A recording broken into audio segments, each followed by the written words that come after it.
Oh, Scuff. Always Scuff. Hello, Dane. It's good to see you. Thank you for telling me that I'm muted.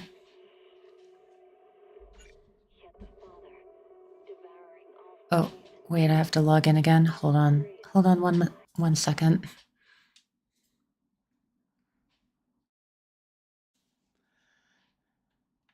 But yes, we are back with more Zenless Zone Zero. I will be continuing the main story. Glad I was here to support our sweet golem. I appreciate it, Dane. How are you doing? Hope you're doing good.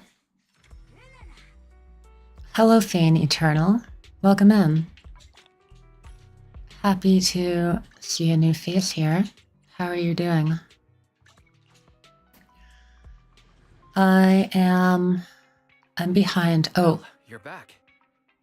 I did not actually want to immediately start the story, but it seems I'm thrust into this right away.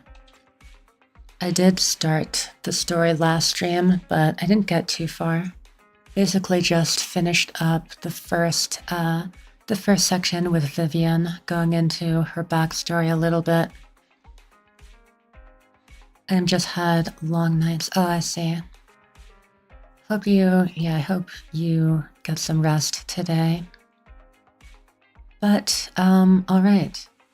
Here we go with the story. You wanted to meet up with us online to discuss things when you returned. I'll call him now. Master Proxy, Miss Vivian. The gentleman Rena brought back has stabilized and calmed down now. Oh, you're Grubel. I see. Just a new name for me. Glad to get my daily dose of your streams. I see. I like the name. What made you decide to change it? Based on his account, we've identified where Hartman is hiding the core. He also mentioned that Hartman plans to trade the core with a group of people.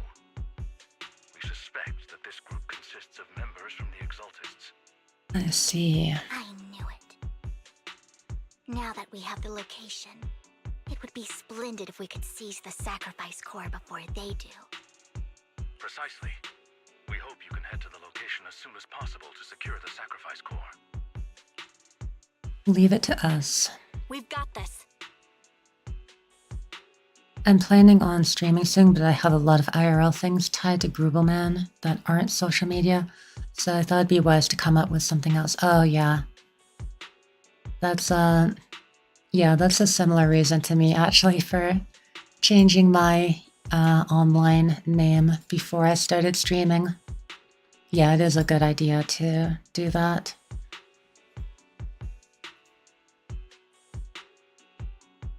Hold on just a second. I'm fiddling with my windows on my second monitor. So I'll leave the retrieval of the sacrifice core in your capable hands. The mayor's friend that he mentioned before will also be assisting you this time. Okay, we finally get to see this this Void Hunter rank investigator. The target coordinates have been shared with her, and she'll meet you there. Please ensure your safety, and I wish you all the best. Lord Phaethon, we'll head out as soon as you're ready. We must obtain the sacrifice core before Hartman does. Actually just 1 second, Vivian, while I do some daily stuff first.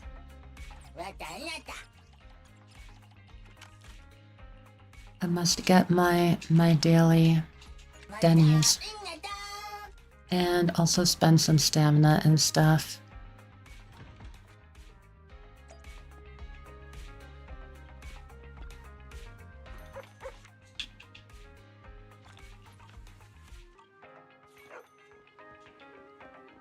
Is anyone who plays this game planning on getting Hugo? Isn't just for the early birds. It can also be for the night owls. Because I think his banner just came out. Personally, I am skipping him. What do I need here? I'll just get more money. Is Hugo out now? I'm pretty sure he is, yeah. Welcome in, Levy. Good to see you. How's it going? I will install this game again for later.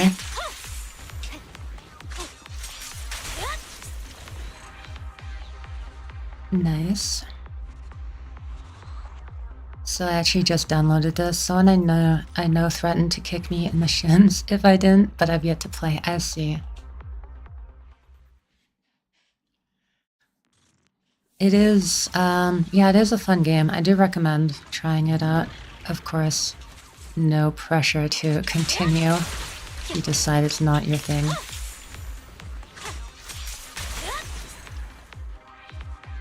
But yeah, I think Hugo's banner just came out.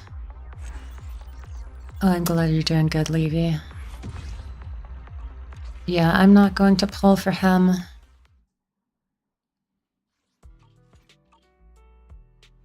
I do like him, but like not enough to actually pull.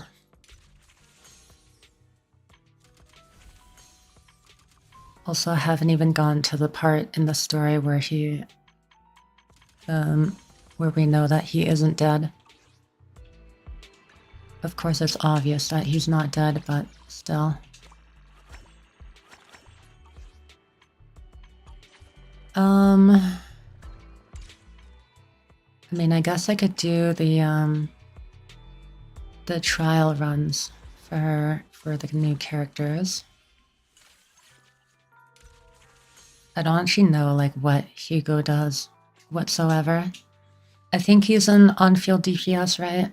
Basically like the shark girl. During the 4th hit of basic attack, and after dodge counter, quick assist, hold that to perform a charge shot. After executing range attack, press or hold that to trigger another basic attack. Okay, so a basic attacker.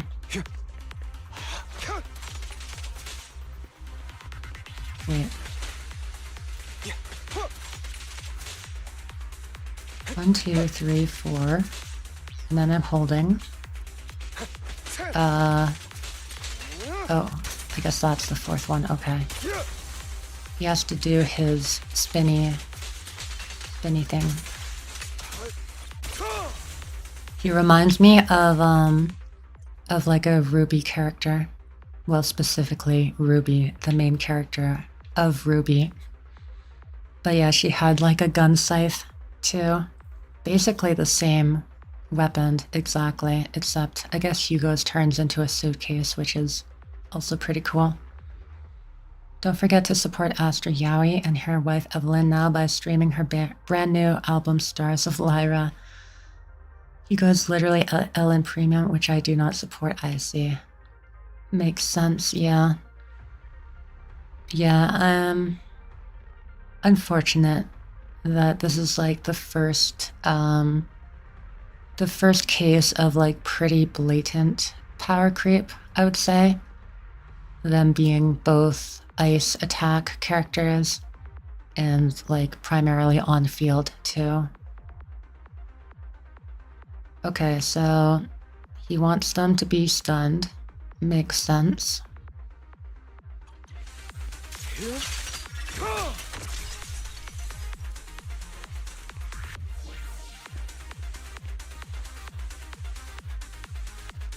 Yes, Grubel changed their name.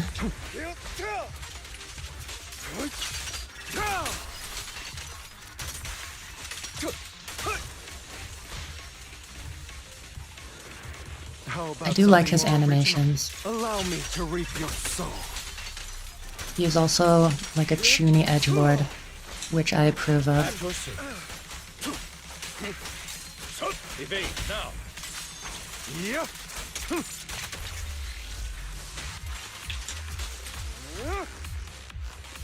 Alright.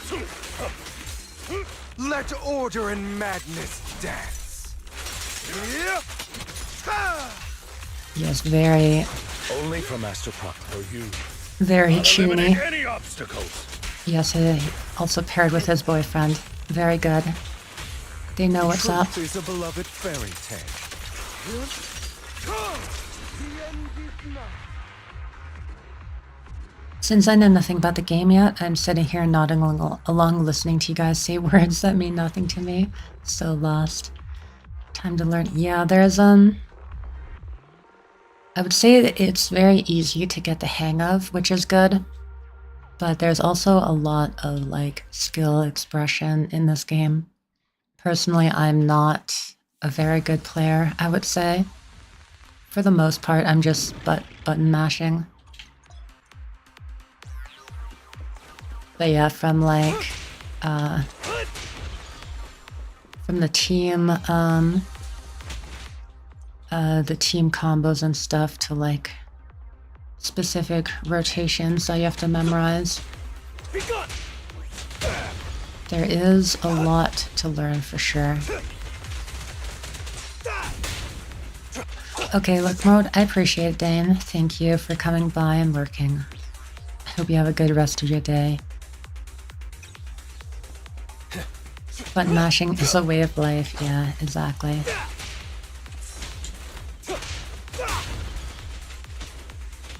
Oh, I'm... Okay, finally. Gotcha now.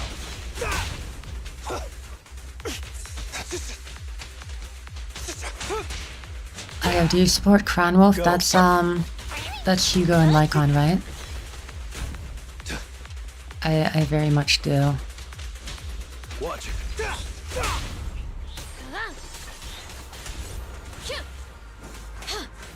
They're, I mean, to be honest, I don't know a lot of the yaoi ships in this game.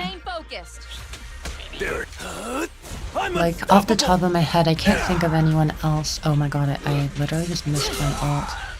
I'm not paying attention. But I can't think of any other, yaoi pairs in this game, honestly.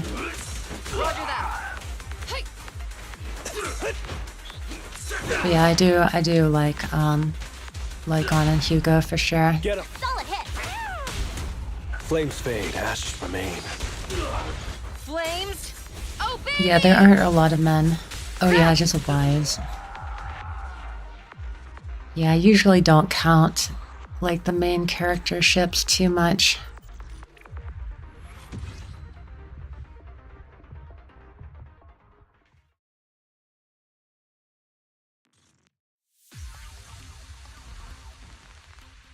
Anton and Ben. I've not actually seen like any art of them, to be honest, but I can see it. They are both in the Bellabog faction.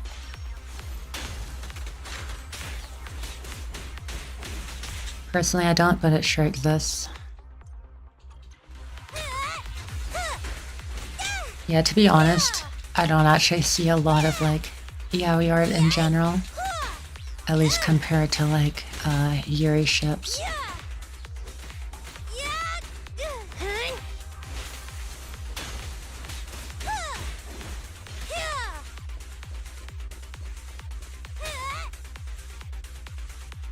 My Day Finan Erasure. Okay, well, Star Rail.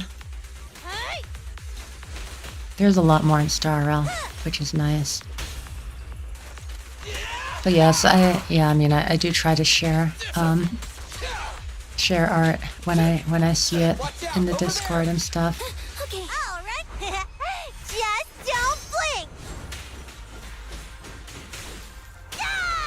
I do really like My Day and Finan, for sure. It's showtime! Let me try to think what other Star Rail ships there are.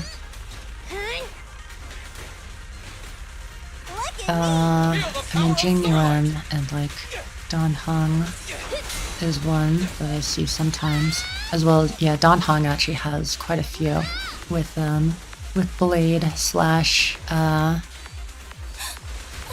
his previous life. I'm blanking on the name at the moment. Oh yes, of course, Dr. Ratio and Adventuring is very good. Yeah, there are some good ones in Star Rail for sure.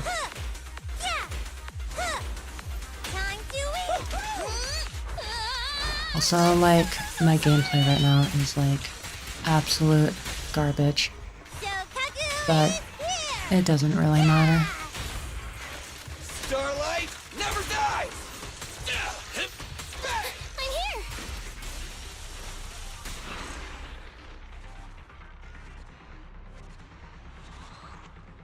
I would say my favorite ship in Zenless is probably Astra and Evelyn. I just really like Evelyn for the most part.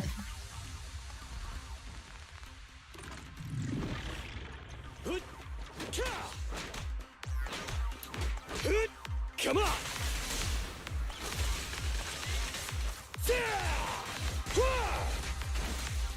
Okay, yes, I just need to basic attack more and more. Sorry, I'm like stalling right now as I'm completing all of these character trials. I think this is the last one, right? Because Copy that. Zenless only has like 2 rate up 4 stars, I believe, on the banners. Is Ellen and the police mommy real, or is that just the community? Ellen and Juyuan? I don't know if they've ever interacted in the story, I'll be honest. So I think that might just be artists doing a rare pair. Almost. Yeah, with Juyuan, I've seen her a lot with like Jane Doe and Miyabi, I think, are the 2 main ones. Standing by. Miyabi actually has a lot of Yuri ships,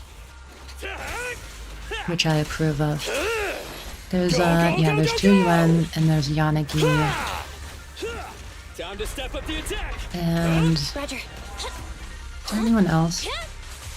I'm blanking now. Eliminating target. A work site is just like a battlefield. You can't handle this! You can't handle this. Okay, we're almost done. It's authorized personnel only!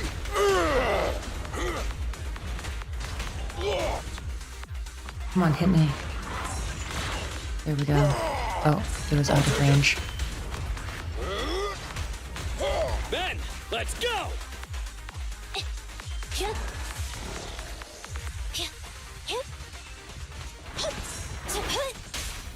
Stand behind the yellow line. Okay, this should be the end here. Don't stop now! Surely. Come on, Anton. You can do it. There we go.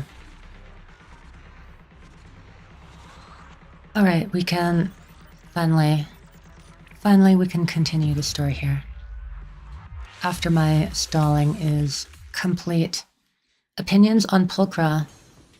I think she's cool. Right, that's another ship actually, Pulchra and Bernice. I like their dynamic. But yeah, I do want to eventually build Pulchra. I mean, she's already level 50, which is good, but I need to level up all of her skills and stuff. I'm kind of just like procrastinating because I don't actually have like a team to put her in yet. So I'm not entirely sure like when she'll become useful for me. One is this had made I guess maybe like with, I don't know, with Haramasa, would that make any sense? one ready for combat. Had made pick me. Need some Not entirely sure, to be honest. colleagues. Don't think, just invest. I'll protect. Yeah, I'll try to build her up in the future. But here we go. We have to go into the hollow to stop. Yes, to stop them from getting the sacrifice core. Here we go. I would never turn down Lord Phaethon. Oh, my favorite creep, Vivian. Asset erratic. I'll protect. Yeah. Asset. I would never. I'm turn still down not Lord like too big of a fan of her character. Good day. I'll protect. I would never turn down Lord Phaethon. I am like maybe potentially warming up to her. Pick me. Is it worked? Who should I bring with her? Is the one? Don't just. I stand ready. Look, so pick. I did like the section that we had. Eradicate all evil. The section that we had with her at the start of the story, which I did last stream. Basically, she was like extremely depressed before and almost committed suicide. But thankfully, she was saved by a coincidental text from Belle / well, whoever the main character you're playing as is. So anything I should keep in mind if I start fresh tonight after work? Any things to absolutely avoid doing wrong? Oh, I mean, like, I don't think there's anything, like, too serious, honestly. Of course, like, assuming you're familiar with, like, other gacha games and stuff, like, the obvious don't spend limited pulls and the premium currency on, like, the standard banner and stuff. Yeah, don't spend your saved up batteries. Because using them once you're max,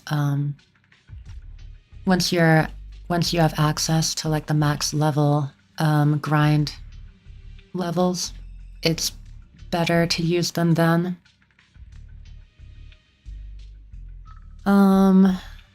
What else is there? Yeah, do the story. I mean, for one thing, it's like, it's a good story, so I recommend it. And then, yeah, other things are story locked too. I'm an avid Vivian hater, but at least we get Hugo X Lycon content too. Yeah, I'm looking forward to seeing them interact again. I mean, like, I guess there's some characters that are just like kind of worse than others. But at the very, very start of the game, it still doesn't really matter what you spend your resources on. Because it won't matter in like the grand scheme of things. But yeah, once you get to like higher levels and stuff, probably just prioritize a smaller group of the A ranks and stuff, since eventually you will be like replacing them with limited characters and stuff in the future. Camille, you really think I'd stroll around with something this important? Is 2.0 the anniversary patch? I think so. Probably. Plus, even though the Ravenlocks and the Exalters have been working together for ages, I've hardly even met Lady Dina. I'm the one offering the sacrifice core here. I'm curious what Lady Dina's got lined up for me in return? I'm just here to verify that the core you mentioned is real. Once that's sorted, Lady Dina will give you a proper response. Our partnership isn't just talk. We need to be sure you have what we need before moving forward. Hopefully ZZZ won't make Google Classroom look bad. Yeah, if we don't get enough rewards, gonna review bomb it like Genshin. I think they've learned their lesson. Do not upset the terminally online gacha players. They will come after you. Sure thing. I'll take you to where I keep the core. Once you verify it's legit, have Lady Dina come over. We'll lay everything on the table face to face.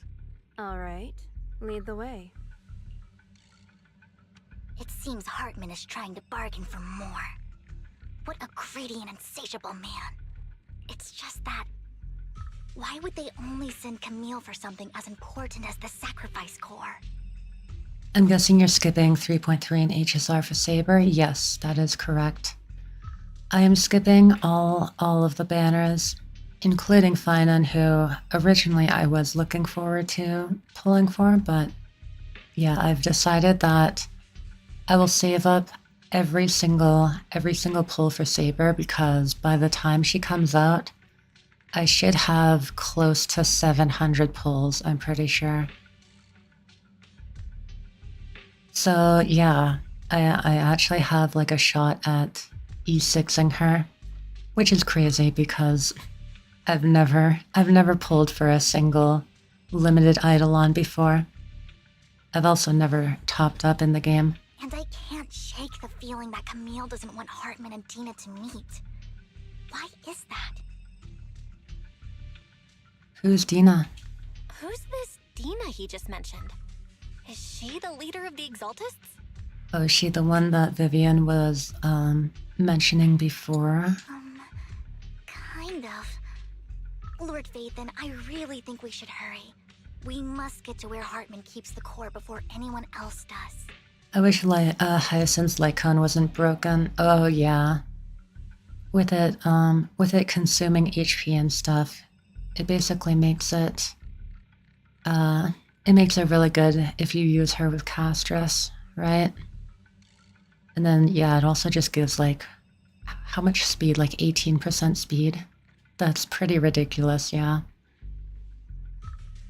Yeah, to be honest, I'm not a fan of how they designed the speed aspect of Hyacinth and Cypher, because on their own they don't actually have very much to make them faster.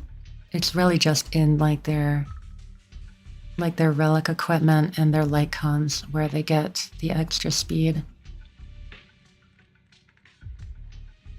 Wait, it's a 50% damage increase for her? Jeez. That is pretty crazy. I've planned the route already. I've got a shortcut planned, but there are gonna be ethereals along the way. I'll let you handle them, Vivian. Wait, for the whole team? I know that it puts a debuff on them, but it's not that high, is it? I thought it was just like 12 or so percent, like vulnerability. No way it's like 50%, right? Don't worry, Lord Vathan. You're in capable hands. I'll ensure your safety.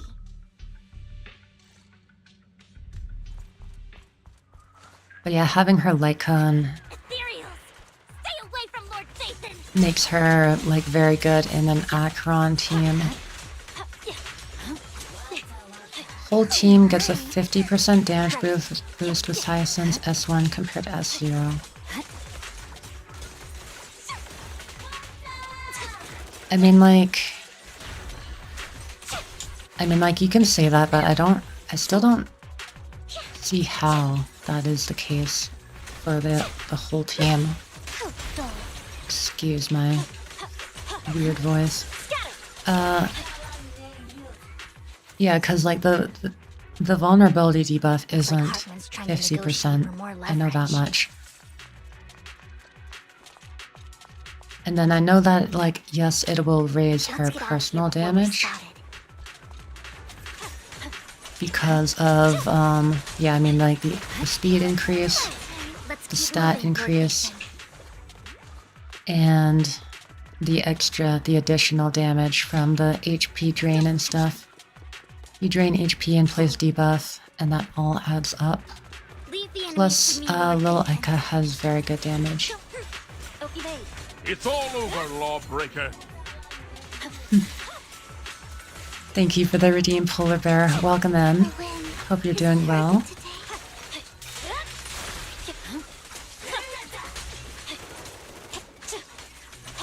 I still need to add an S rank. Stop right there, criminal scum, from the Oblivion remaster.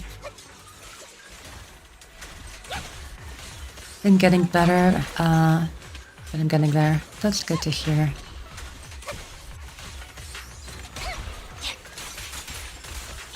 They're still over there.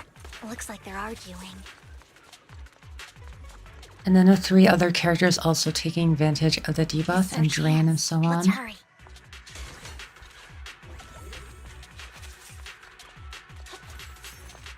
I mean, I guess it would depend on the No matter team. who has the sacrifice core, Hartman or the Exaltists, it would be really dangerous. Like, I can definitely see it making the most difference in a castress team. Or we do this the hard way. Already. Let's hurry and secure the I just pop in to say hi before Eep, but gonna lurk, have a good stream. Okay, I appreciate it, Polar Bear. I hope you have a good sleep. Lord Vathan, the box is empty. So Hartman never kept the core here to begin with? Any HP scalar team, even Blade. Who's the one saying that?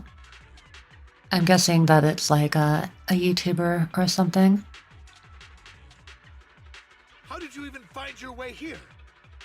Where's the core in the box? What did you do with it? You call this keeping the sacrifice core safe? Rocks and moon calculations, I see. Just as everyone stands confronting each other, a voice comes from behind. Oh, it's Hugo, isn't it? Oh no, never mind. Vivian, it's been ages. Dina! We've got another unique NPC model, which is cool. Oh my, you actually remember me. So sweet. But yeah, I think this is the person Vivian has a past with and was talking about before. Look at you, thriving. I thought you'd totally forgotten about our past. So, tell me, do you ever dream about the people you've killed? Are they crying in your head all night? Jeez. Back then, I had no idea. You had no idea? While you were soaking up all that love from Daddy and everyone else, you had no idea what was going on? I wasn't... Lady Dina, Miss Vivian didn't actually... Camille, when did I say you could meet up with Hartman today? I just wanted to make sure the sacrifice core is legit. I was worried Hartman might try to pull a fast one on us. They're wasting no time in making sure that we hate Dina. Really? So loyal. I thought you'd be more like the old days. It's definitely working. Just a few words from Vivian, and you'd be plotting my demise. Just like what you did with Father. I won't, Lady Dina. Don't even think about betraying me, Camille. You owe me for what went down back then. However, I do understand your worries. This core, it's fake. Oh? No way! I got this straight from Hugo. It can't be fake. I see. So, yes, because last time I was wondering why Hugo would fake his death, but then still allow Hartman to get the sacrifice core.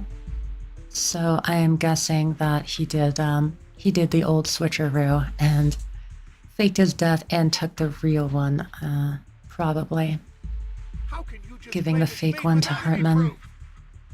Ugh, seriously? Dina approaches Hartman and coldly inserts the core into an open wound on one of his subordinates. The guy collapses to the ground, screaming. Dina wipes her hand and casts a look of disdain. The sacrifice core can max out the ether particles within human bodies in no time at all. But look at your little subordinate. How uncouth. He's making noises like some animal. Can you shut him up? So annoying. Jeez, Dina, it's your fault he's like that. The masterpiece Father made for the Creator? Isn't this worthless piece of junk you're holding? So, the real core. Vivian, where do you think the sacrifice core is really at? I don't know. If I knew where the real core was, I'd destroy it without a second thought. Dina, you understand what the sacrifices are. And you know those who were blessed should not have to endure such horrors. Oh, they shouldn't have suffered those horrors. Weren't you the one who decided if they'd be blessed or not? If it weren't for your tears, how would they have encountered such misfortune? Dina is... How self-righteous, Vivian. Their fates were in your hands. She's kind of dumb. Just because she sees those things that are going to happen doesn't mean she's the one who's actually doing them. It was you who brought disaster on them. Landon just needed an excuse. He needed someone to blame.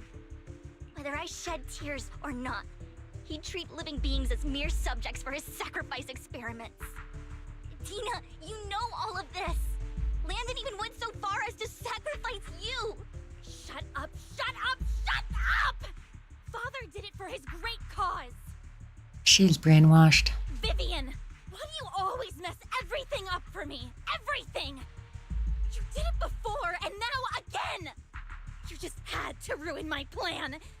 I was so close to fulfilling Father's last wish. If you don't give me the sacrifice core, be prepared to become food for the ethereals. Come on, Dina, let me fight you. I told you I don't have the sacrifice core. Otherwise, I would have destroyed it already. Lord Phaethon, find the right moment to retreat. She can be quite unpredictable when her temper flares. Oh, really? You don't have it? Then I suppose there isn't a reason to keep you alive. As Dina finishes her words, several explosions erupt, followed by tremors in the ground, signaling the rapid approach of numerous ethereals. In a panic, Hartman rushes to the car he summoned, taking Camille and Dina with him. Oh, we don't get to fight Dina. I was going to reduce her to atoms with Miyabi. There's no chance to get out of this. Fine.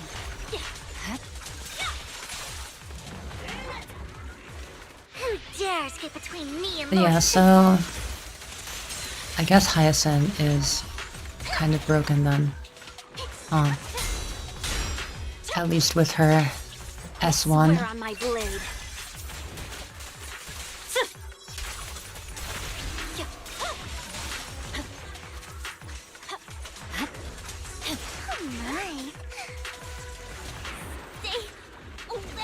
I remember actually. Oh. There are so many.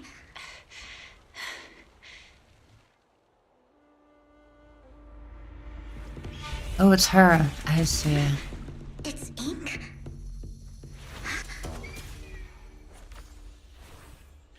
Shun Palace, good fortune, closed gate, safety.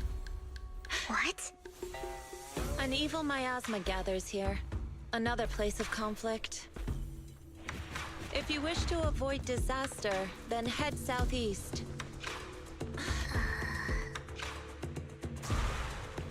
Now! Quite the entrance for her.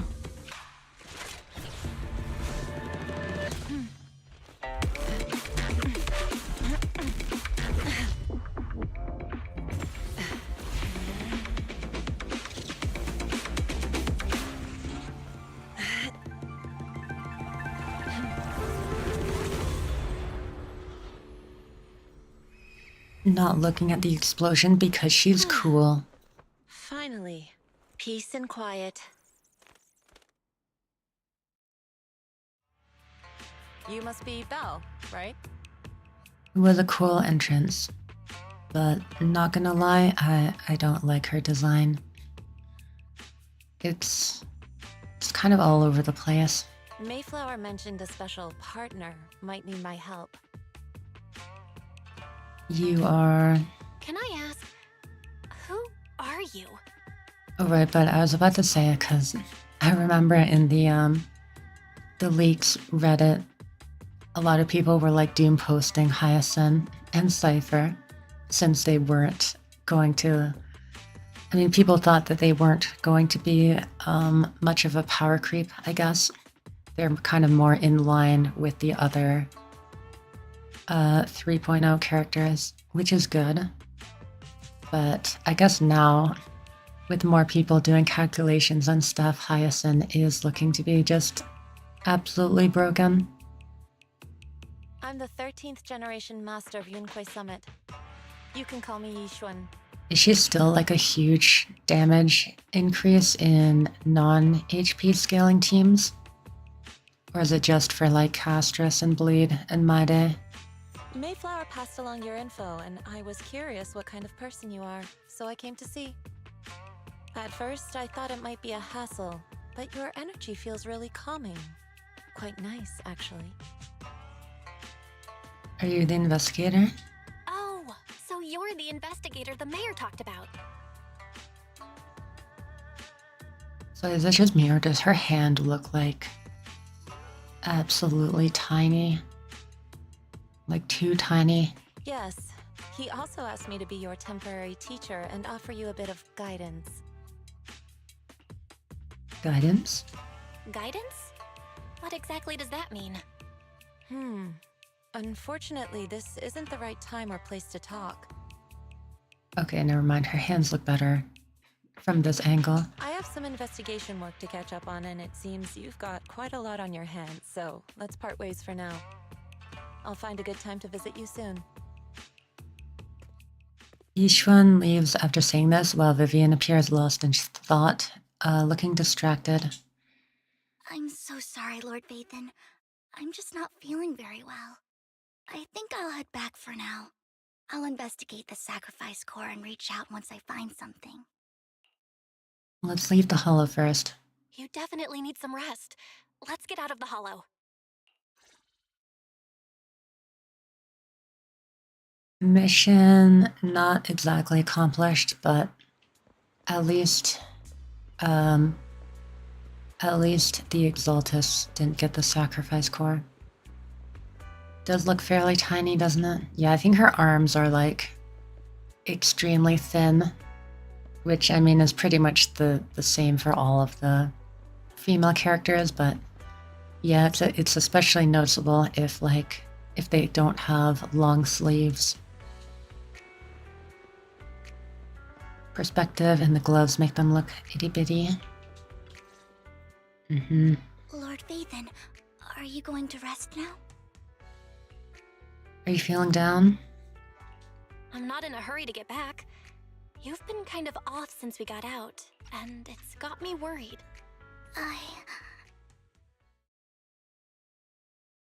If you want to talk, I'm here to listen. If something's bugging you, just spill it if you want to. I'm a pretty good listener, you know. I didn't mean to keep my past from you, Lord Vathan. When I was little, people thought I brought misfortune, so no matter where I went, no one wanted me around for long. Then, one day, Landon adopted me and brought me to the Exaltists. There, I met Dina, who was so kind to me, treating me like a dear sister. That's kind of hard to imagine. But I guess she was just like manipulating her, probably. She told me her father, Landon, was a great man who'd one day make everyone stop fearing the Hollows. So all life could live freely inside and outside of them. Dina helped Landon pick people for the blessing, and everyone in the Exaltists respected her greatly. Those who received the blessing would have a better ether aptitude, allowing them to enter the Hollow freely without fear of sudden disaster. Back then, Dina would chat with me every day, always about the Exaltists and her father. But things between us shifted when Landon asked me to step in for Dina. She got jealous. Landon told me I didn't only bring misfortune, and that if I listened to him, I could actually help people. After that, he'd take me to meet people, and if I shed tears, he'd give them a blessing medicine. Those who got the blessing could dodge calamities. At first, I was ecstatic, thinking I could help others. I shared my joy with Dina, but that was when she started to pull away from me. Was the blessing medicine the sacrificed serum? The blessing medicine. Please tell me that wasn't the sacrifice serum Bringer had? Yes. To be precise, it was an early version of the sacrifice serum. Landon's medicine wasn't stable. Did they all die? The medicine Landon developed could boost abilities quickly, but also sped up the development of ether corruption. In the end, most people turned into ethereals, and a few became sacrifices, losing all human consciousness. The ethereals were killed while the sacrifices were given to the higher-ups of the Exaltists. I like the background music in this scene. The Exaltists wanted the sacrifices to hold human consciousness, so Landon's medicine was seen as a failure. And Oh, hold on, he just gradually one, lost influence within the just 1 Exaltists. second.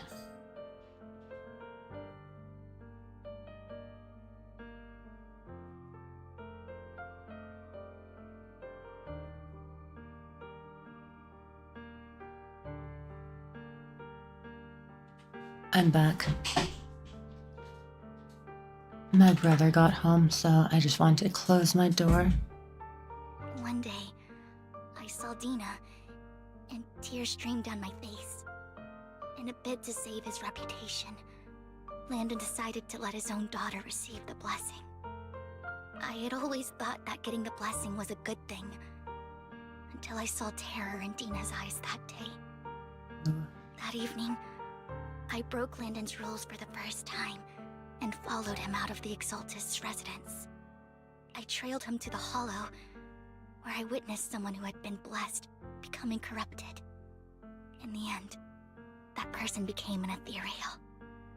Then, without hesitation, Landon killed him. Before Landon returned, I went back to the residence and snuck into his study. And there, I uncovered the truths I just told you. So is Dina very susceptible to ether corruption then? Or did they make an improved serum or something for her? And just a few days later, it was time for Dina to be blessed. I wanted to save her and stop anyone else from getting deceived. So, that day, I told everyone present that Landon should be the one to receive the blessing, I see. not Dina. At first, Landon argued, and no one believed me. But, in front of them all, I looked at him and let my tears fall. Vivian starts to recount what happened that day. Lord Landon, please accept the blessing. Vivian, you... Why won't you accept the blessing? Were you lying to us? How the turntables. Ungrateful fools! You have no use anymore! Liar! Run! Run! Dina! Dina, wake up! We have to go! Vivian? What's happening? Listen to me! Lord Landon's so-called blessing isn't... Uh-oh. Oh, Camille going to save them. Father! Ooh. No, I was just... Mom, I want to go home. It's got nothing to do with us. This is just what happens when you don't accept the blessing. Vivian, was this you? Dina, I just didn't want you to accept the blessing.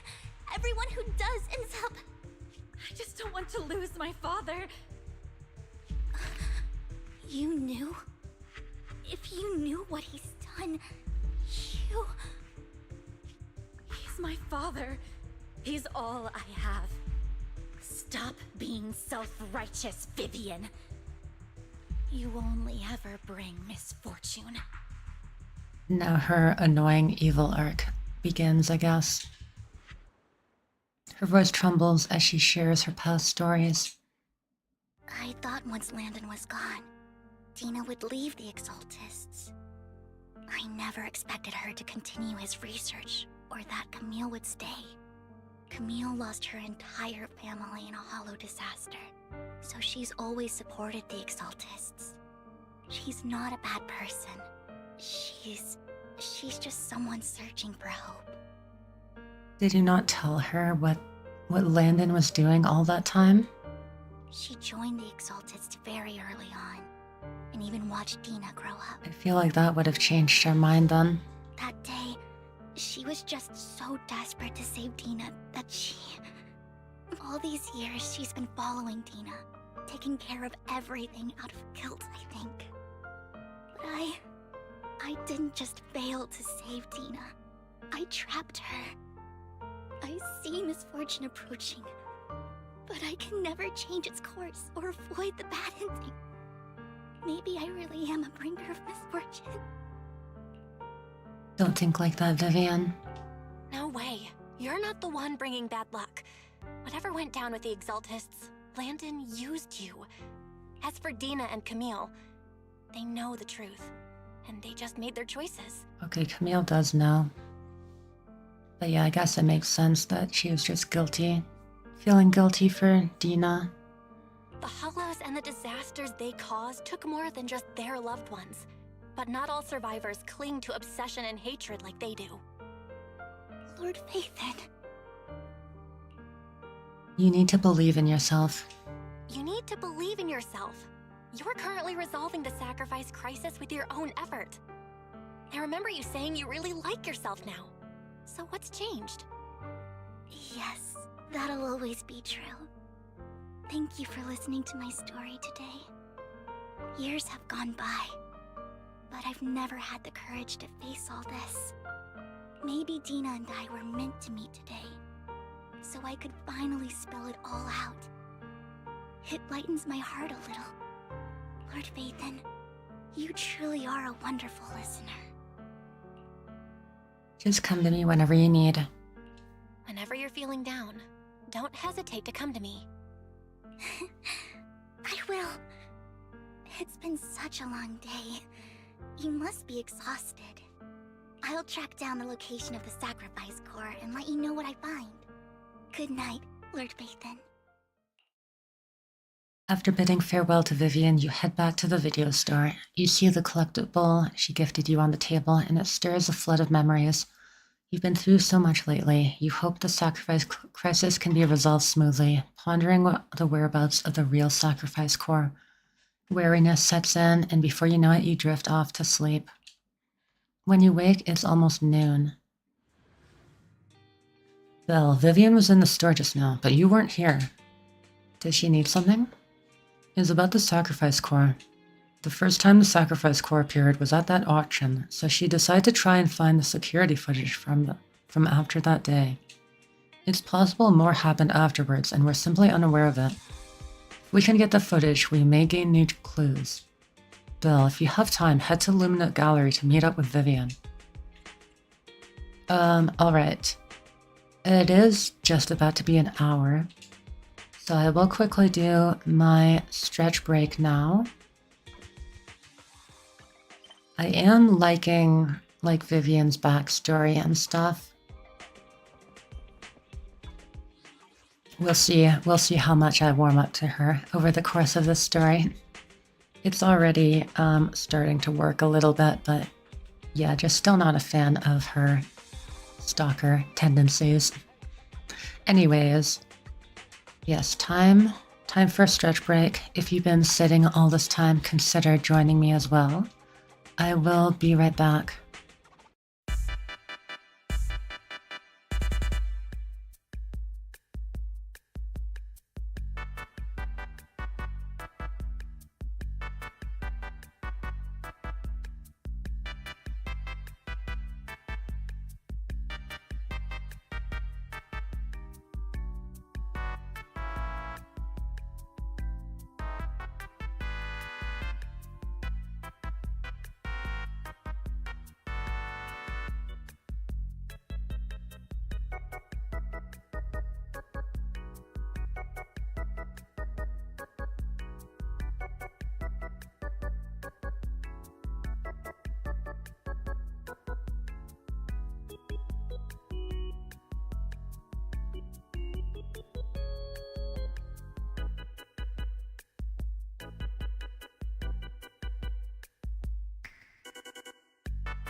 Hello, I am back. Alright, let us go to what was it, Lumina Square? Lumina Galleria.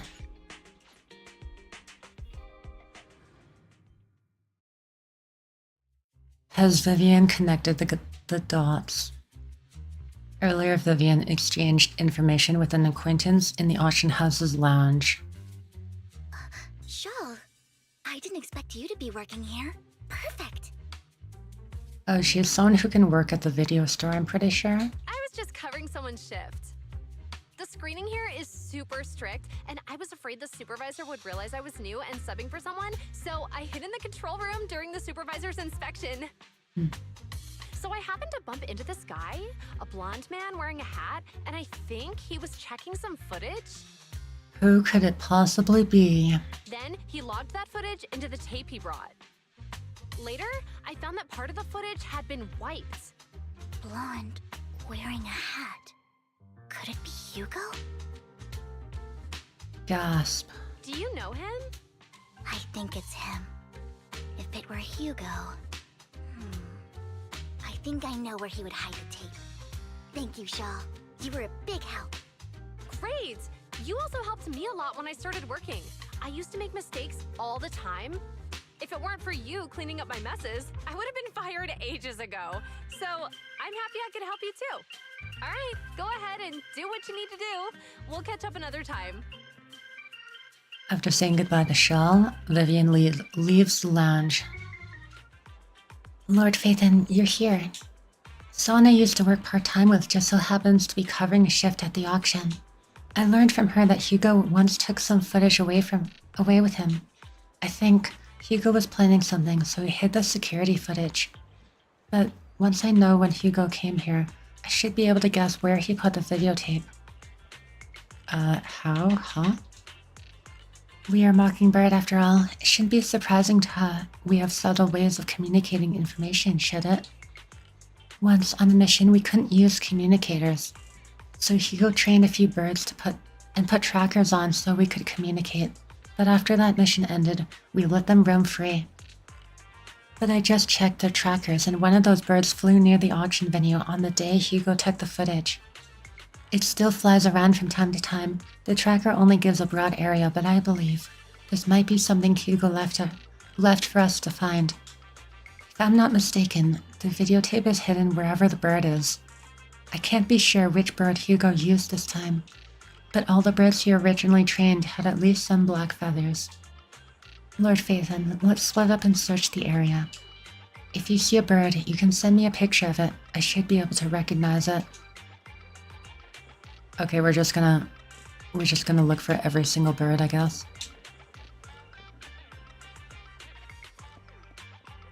This is not a bird, but okay. Say cheese. Penguins count as birds, I guess. And besides, using a bamboo for communication seems perfectly reasonable. What if it is this guy? Either way, let's take a photo and send it to Vivian. After sending the photo of the penguin-shaped bamboo to Vivian, Vivian responds with a long set of ellipses. Seems like we were wrong. Let's keep searching elsewhere.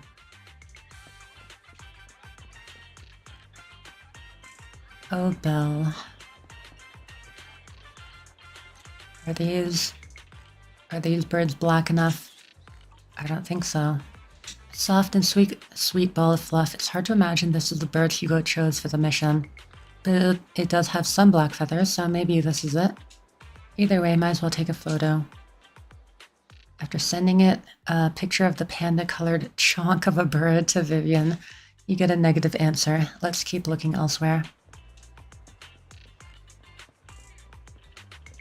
Belle is perhaps a little bit silly sometimes. Also, where is this bird?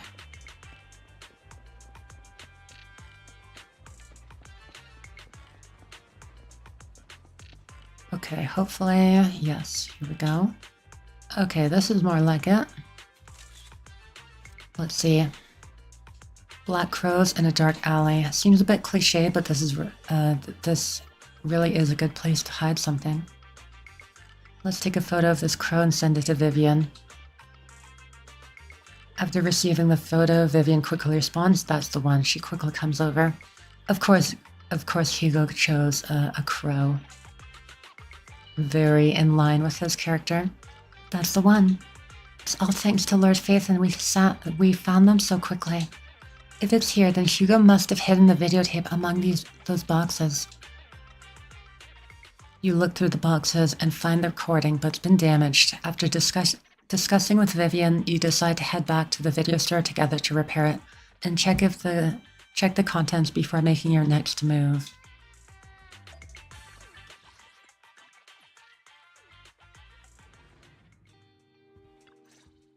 Let's see. Fairy repairs the videotape and you watch the recording. The content leaves you shocked. It's a conversation between Hugo and Camille. I see, so they know each other. If I'm not mistaken, you and Vivian share the same goal. Silence is no good for negotiation. I just don't want Dina to reach a point of no return. I'm pretty sure that has already happened. Hasn't she already reached that point with what she's doing? Hugo speaking my mind. The formula for the Landon serum was lost, but a batch survived, and Dina was able to develop a substance that can be used for mind control. She's trying to combine the two to make sacrifices that would obey human commands. Surely nothing could go wrong there. If the dormant sacrifice and the remaining Landon serum are destroyed, we can put an end to this. Dina's concoction can't create sacrifices on its own. And the sacrifice core? That belongs to the creator, not her. Although I find Landon's methods despicable, I can't deny that the Exaltists and the creator are leading us in the right direction. How does she still believe that? I just don't want Dina to spend her life trapped by her father's mistakes. I mean, no offense, but I find your protectiveness rather weird. Very blunt. I will confirm the location of the dormant sacrifice and find the chance to relay the information to you. I do not want any of my people to be going into danger. As for the sacrifice core, I can only guarantee that it will not fall into her hands. As for how things will ultimately play out, The creator will guide me. The video abruptly comes to an end. Camille was actually destroying the dormant sacrifice? Why has Hugo never mentioned this before? Now Camille's actions make sense. But why did Hugo never tell us? Hugo... Belle, Lycon said there's something urgent he needs to discuss with us right now. Oh? Call Lycon first. All right, let's patch him in. Master Proxy, I apologize for disturbing you. What's up, Lycon? We have just learned that the Ravenlock family will host a banquet tonight. This banquet is rather special, as they're allowing members of their family to invite business partners to attend. With Hartman at the center of controversy, there are many members of the family who are eager to use this opportunity to replace him. The mayor has been spreading rumors of a young tycoon who inherited a sizable fortune and is looking to partner with a person from an old and influential family. Oh, I guess that's where we come in, right? This information has lured a young man named Burton from the Ravenlock family. So, you want me to pose as this tycoon and use Burton to infiltrate the banquet? Or I guess Vivian is a better fit. True. Correct. And Hartman's study is also located within the venue. Won't Hartman just recognize us, though? I see. Hartman's study might hold valuable information. I guess as long as we don't meet him face to face. What about me? So, what should I do? You can attend as her +1. +1? Lord Phaethon, please go with me! Oh my god. Sorry, just one moment. Master Proxy, it seems Miss Vivian requires your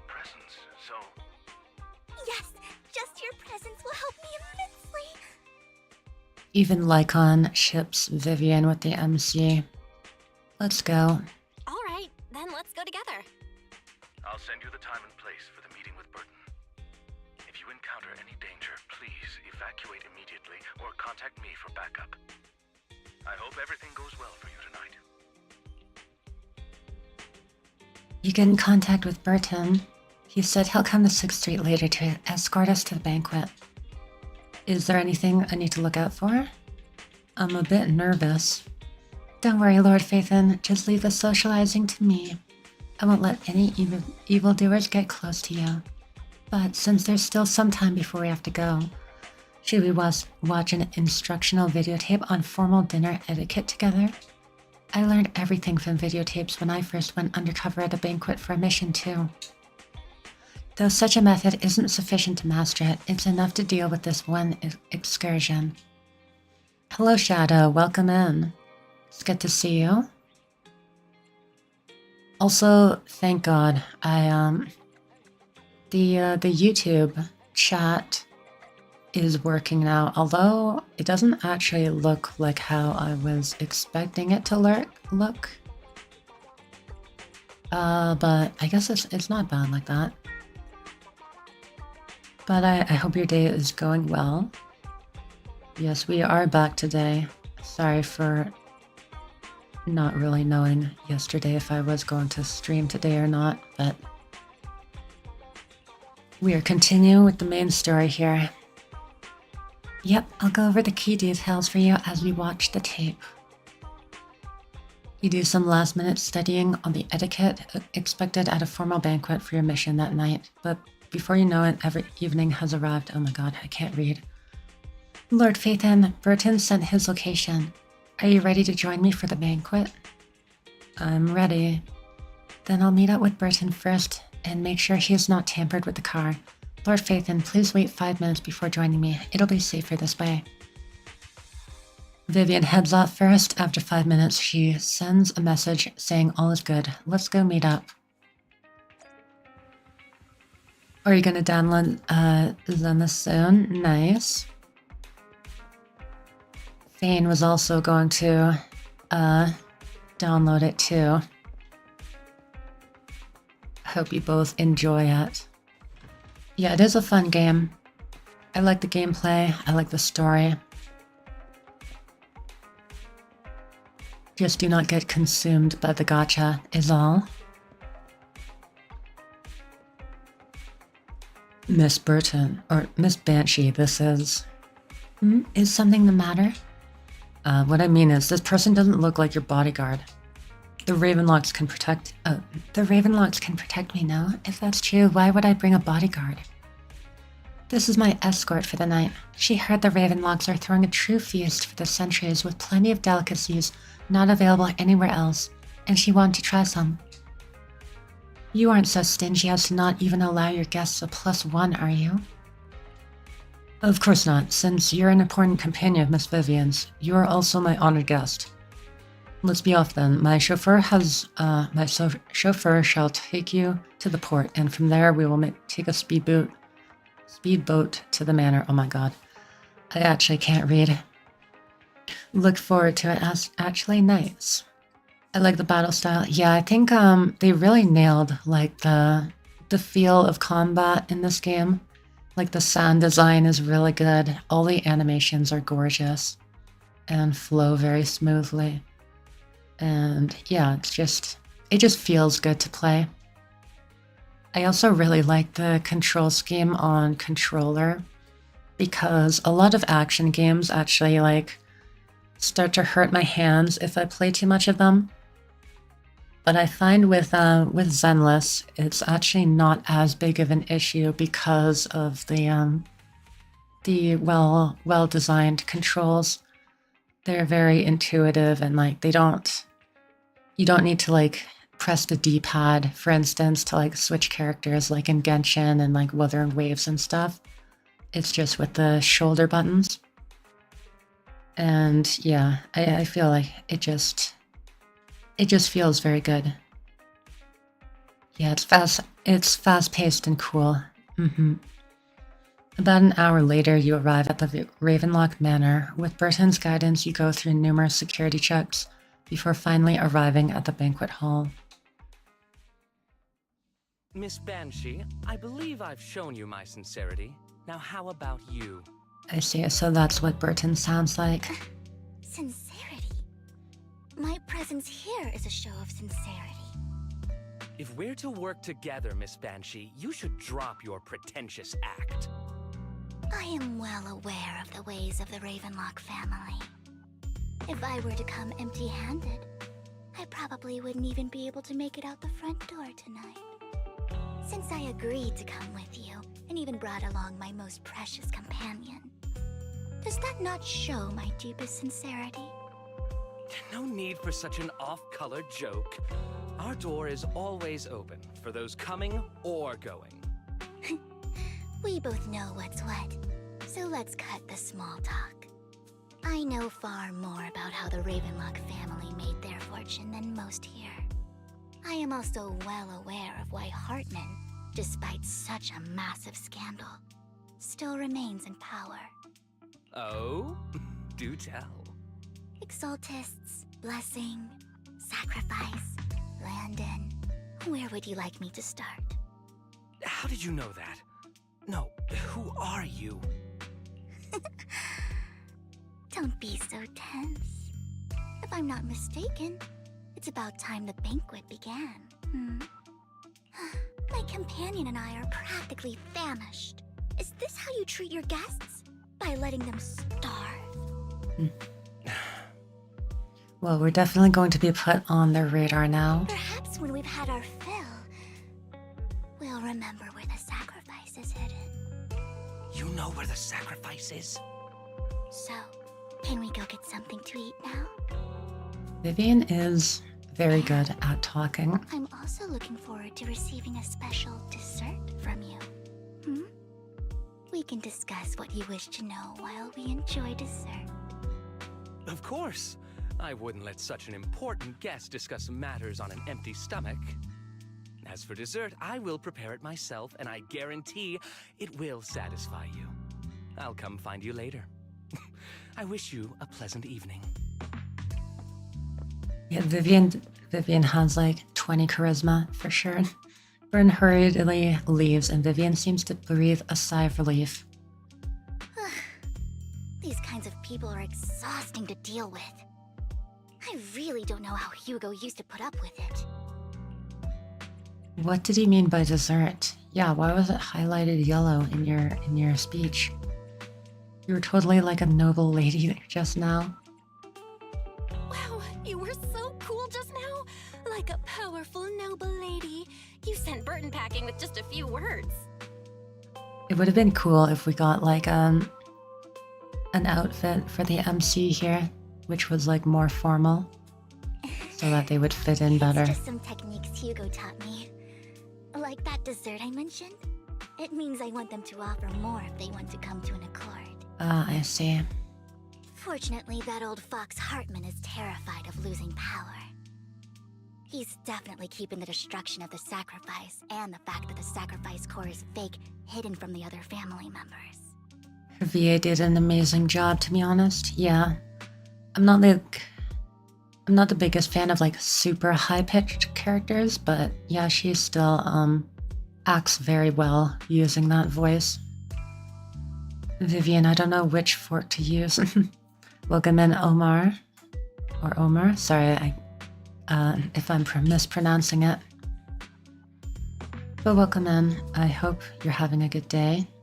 Yes, we will need help from Vivian, so we do not screw everything up here. Otherwise, Burton wouldn't have been so willing to raise his offer. Speaking of like fine dining etiquette, I did learn very briefly like how to properly use like the utensils and stuff, conduct yourself at a formal dinner basically. I forget a lot of it, but Lord Phaethon, let's find Hartman's study when the banquet is at its busiest. But yeah, whenever I mention that, people are like, oh wow, that's so impressive and stuff. It's like, nah, not really. I don't know that much. Just a very brief thing. All right, let's stick to the plan. All right, I've already taken note of the surrounding terrain. Once more people arrive, we'll enter the garden through the door in the corner of the banquet hall. Do waiters and others really inspect your movements for it? I mean, if you are actually going to like a very fine dining restaurant, or you know, have like an actual formal dinner party / meeting, they probably would be trained to look for like, you know, the specific movements and stuff. Because I mean, for instance, like if you're done eating, you're supposed to put your utensils at like a certain angle on the plate, and then that way the waiters will know like they're that you want them to take away your plate and stuff. So like for something like that, I imagine they would be trained for it.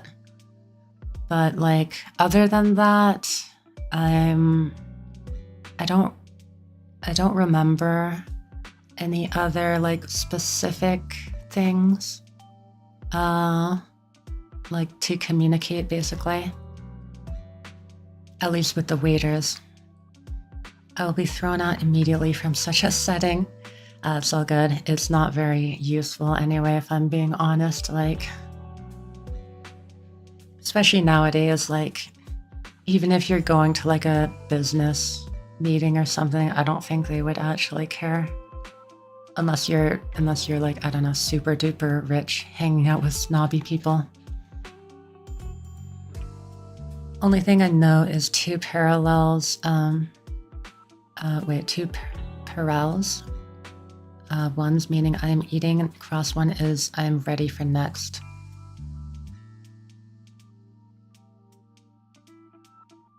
Wait, sorry, I'm having trouble understanding two parallels ones. I don't know if I'm stupid or if you meant to say something else there. I don't quite understand.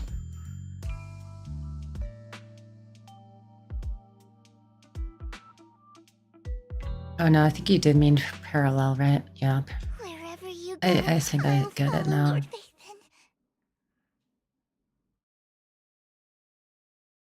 Also, just like, it will also just depend on like where you are in the world, because I think I learned the briefly, like just kind of like North American / maybe Europe is also the same. But I'm sure with like other countries and stuff, they would have their own fine dining etiquette and everything. Where are you from, by the way? I am Canadian. The land of maple syrup and what else? Hockey, I guess? I don't know. No. US, but nicer. In accordance with the plan, you head deep into the manor, and after sneaking out of the banquet hall with Vivian, it doesn't take you long to reach Hartman's study, and with a gentle push, the door actually opened. Damn, that's cool. Is Canada cool? I haven't heard you say sorry once. I want a refund. True. I need to fulfill my sorry quota. And also put on like a Nova Scotia accent. Oh, I'm sorry, eh? Oh yeah, A, yes. I must end every sentence with A, eh? That's how we talk, eh? Isn't this going a bit too well? Maybe we're just lucky, eh? Perhaps we're just lucky? Plus, their security measures outside were so tight. Maybe it's more lax inside. However, just to be safe, I'll call Lycon. Our top priority is to investigate Hartman's office, eh? Let's check Hartman's recent correspondences for clues. I still have concerns about the sacrifice core.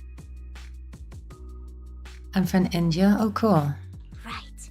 Though the core he gave Dina was fake, Hartman might have left a trick up his sleeve and hid the real one. Yeah, it's always, it's cool to see that I have a lot of, like, I guess worldwide viewers.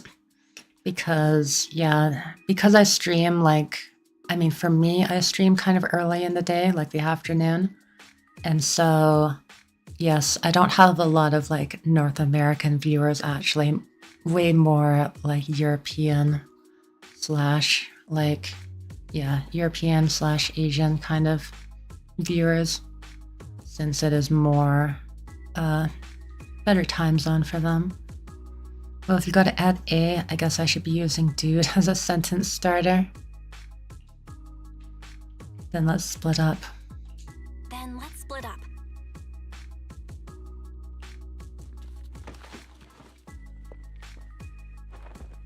Where are you from again, Finn? Cause yeah, I didn't know of any like country that was stereotyped to use a lot of like dude. Well, it's fun to watch the stream. Thank you, Shadow. I appreciate it. Happy to have you here. You and Vivian search through Harmon's office for a while, but find nothing. Just then, footsteps suddenly come from outside, and in a moment of panic, you hide out behind the desk. Oh, Callie, I see. Esteemed guests, is the catering at the Ravenlock family banquet not to your satisfaction? So much so that these two distinguished guests felt the need to come to my humble office to scavenge for food. I knew we'd get found out by Hartman. When ZZZ releases a new character, at first Japanese and Indonesian players get it, which makes Asia regions rise in viewer rankings. Oh yeah, that's true, yeah. People on the Asian server. Yeah, I'm still on an A server, so I don't get them early. But yeah, I'm probably like, I don't know, streaming earlier than people who would, who have to like work and stuff. I never used to say dude, and when I moved here, I started saying it sarcastically. Now I can't not say it. That's always how it goes, right? You do something ironically at first, but then eventually it becomes unironic. Well, that makes sense. That scene reminds me of a detective novel. Oh, yeah. He does look quite menacing. With the gun and red glasses. Well, after all, you don't have long left. Burton, that greedy idiot, fell for the mayor's trap. But I never expected that he would bring you into my territory. I suppose I should thank him. Otherwise, I would have had to go to great lengths to eliminate you. Yeah, I'm trying to think of like speech quirks, I guess, that I do a lot. I mean, I say a lot. That's not a good thing, but speaking of, I say actually a lot, I think, and definitely. Like I'm actually definitely meaning this one thing. Or if I'm sarcastic, like definitely being truthful here. Which agent is your favorite so far? Oh, Evelyn, I think. Well, not even I think. Evelyn is definitely my favorite. I really liked her story and stuff, her personality. I relate to her in several ways, too. I also like her design the most out of everyone in the game. Second favorite would probably be Miyabi because she is super cool, but also funny at the same time. And I like swords a lot, so yes. She definitely catches my interest with her cool sword attacks. Say bro a lot. Well, I never noticed. Now I'm going to notice. See what you've done. Oh, my bad. My favorite is Miyabi forever. Nice. I like sword characters a lot. Yeah. Swords are definitely like my favorite weapon out of all, like, Yeah, just out of all weapons, like especially compared to like guns and stuff, I'm much more of a medieval enjoyer. Vivian, Phaethon. But yeah, give katanas Hugo too my are very regards. cool. Tell him I shall be taking the wealth and power of the Ravenlock family for myself. Hartman raises his gun, aiming at the desk, yet there is no gunshot. With a clink of metal, a familiar voice comes. Oh, is Hugo going to save the day? Yep. How? Here he is. Well, as a Demon Slayer fan, it's natural to like swords. Nice, yeah. My sister was into Demon Slayer. Yeah, so I've watched like a few. I watched the Train movie with her, I remember. And then I think I also watched, yeah, like the season after that or something. I've seen some Demon Slayer for sure. Well, you can't kill the playable characters. It's a boring scene. Yeah, true. It is, it can get a bit predictable with like the story and stuff. They never really take any real risks with the game. Yep, kind of a big anime fan. Nice. Yeah, I love anime. I've been watching it for a long time now. It started like, I mean, I became like a super big anime fan in high school, but even before that, I had watched several like Ghibli movies before I even knew like what anime was. That it was from, yeah, like those from Japan, because I watched it dubbed, so I was just like, ooh, pretty cartoons. Dear uncle, why must we be so distant with one another? But yeah, also I never had cable, so like I didn't watch the shonen anime that actually aired, like in dubbed, like Dragon Ball and like Bleach and One Piece and all of that, Naruto. I never got into those.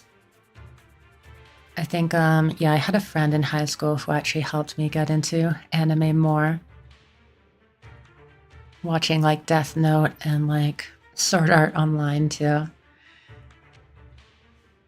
But yeah, I would say like the first anime series I actually like watched and like was old enough to like fully understand, I think was actually Full Metal Alchemist, the original anime. Started long ago with Gundam. Oh, cool, yeah. There's a lot of Gundam. Very cool series and stuff. I haven't gotten like too much into Gundam, but I've watched some of the more recent ones, like The Witch from Mercury.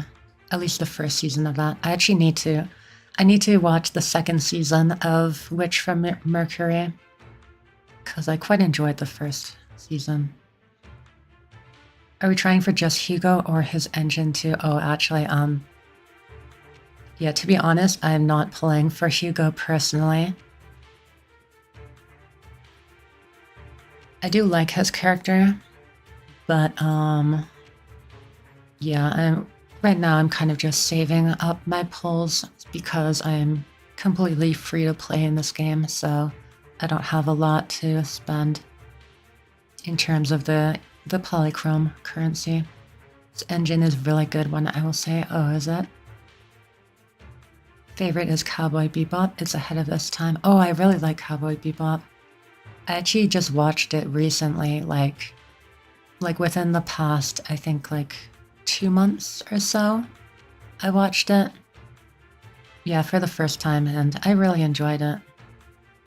I also watched it dubbed, which, yeah, definitely has a very good dub, considering when it came out. Because, yeah, around that time, for a long time, dubs were not very good. But yeah, it's cool. Cool to see an older anime with a very good dub. I'm happy that nowadays, like, a lot of dubs are improving and stuff, now that there's a lot of voice actors who grew up watching anime and who really enjoy it. It's a commitment to start watching UC. Wait, what's UC? Are we saving for Yushuan? No, actually. To be honest, I don't have a character that I'm like looking for at the moment. Yeah, I don't actually like Yishuan's outfit. I'll be completely honest. Well, I am a One Piece fan. Oh, nice. Yeah, my brother is super into the One Piece manga, actually. He's like completely up to date and reads the new issues every week or, you know, whenever they release. But yeah, new character for 2.0. Yeah, I know I did watch that teaser trailer that showed a lot of the new 2.0 characters. None of them like really stood out to me in terms of like designs that I personally like. Yeah, the closest would be, I think they showed like a woman with like a tail and horns, I think, also next to like a mech guy.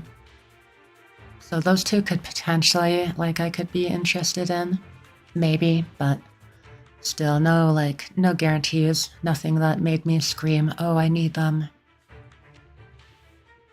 UC is the overarching timeline in Gundam. Oh, I see. It covers many, many different series. It's daunting. Yeah, like, to be honest, I don't know a lot about like the Gundam timeline and stuff.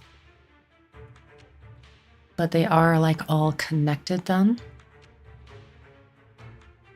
Because I know, yeah, like the more recent ones, like Witch from Mercury and the one that's airing now, like you don't really need much prior knowledge in Gundam, I think, to get the gist of it, which is good.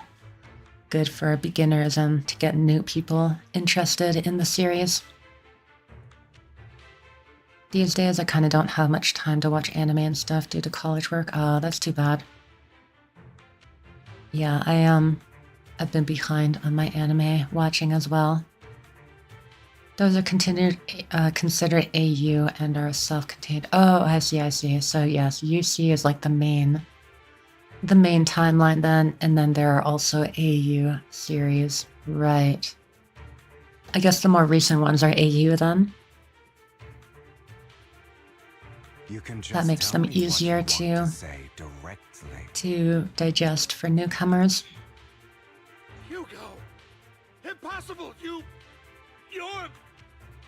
Yep, no one could have seen this coming. Uncle, you must know a Ravenlock will never stop until they get what they want. Such a plot twist that Hugo is alive. Did you really think I would be defeated so soon? When I have yet to trample you into the dirt. You filthy bastard! You only know how to resort to these petty tricks! Petty tricks? Perhaps you'd like to know what I managed to accomplish using this faked death of mine.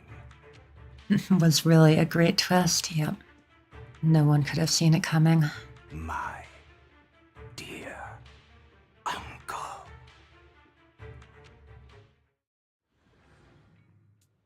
Shortly before, okay, we're going to see. Faking my own death.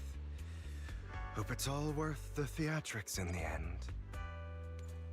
Or are we not going to see like how he faked his death? My back, but maybe I went a little overboard. Because Lycon literally like ripped a hole in his chest. Apologize at some point. Would be kind of hard to just walk that off. Oh well, he's alive. Don't sweat the details. Guess I'll also bring Lycon along. He's my partner in crime, after all. Oh wait, we're... You're late. I see, okay. Strict. Spare me a moment to catch my breath, will you? So Lycon was in on it. That's how it worked out then. Okay, actually, like that part of it is a decent twist. I wasn't expecting Lycon to have agreed to help Hugo fake his death. Lycon, you think too highly of my physical capabilities. Well, thank you for your cooperation. I must say, if nothing else, at least your acting skills have improved. Oh yeah, and he's holding like a fake blood bag there. Why do you look so angry? You should be happy. We pulled that off together with flawless teamwork and managed to fool everyone. Drop your foolish facade. I'm glad you still remember the code we set all those years ago. And thank you for ensuring your sleight of hand didn't deteriorate. Oh, right. I should also thank the blood bag hidden in my clothes and our other props. They're so in sync with each other. Just need to drop the one hidden code. They understand what to do. Remember when we last used this trick? It was probably ages ago. Sometimes I really don't understand you. Have you never thought about what the consequences would be if I didn't understand your code? If I decided against helping you? Or if I just couldn't control my strength properly? You'd understand it. Of course, if things really did go awry, I had alternative plans. You wouldn't be so arrogant as to think I'd bet everything on you, would you? Lycon could kill Hugo here, even if it means life of proxy he'd choose to play along.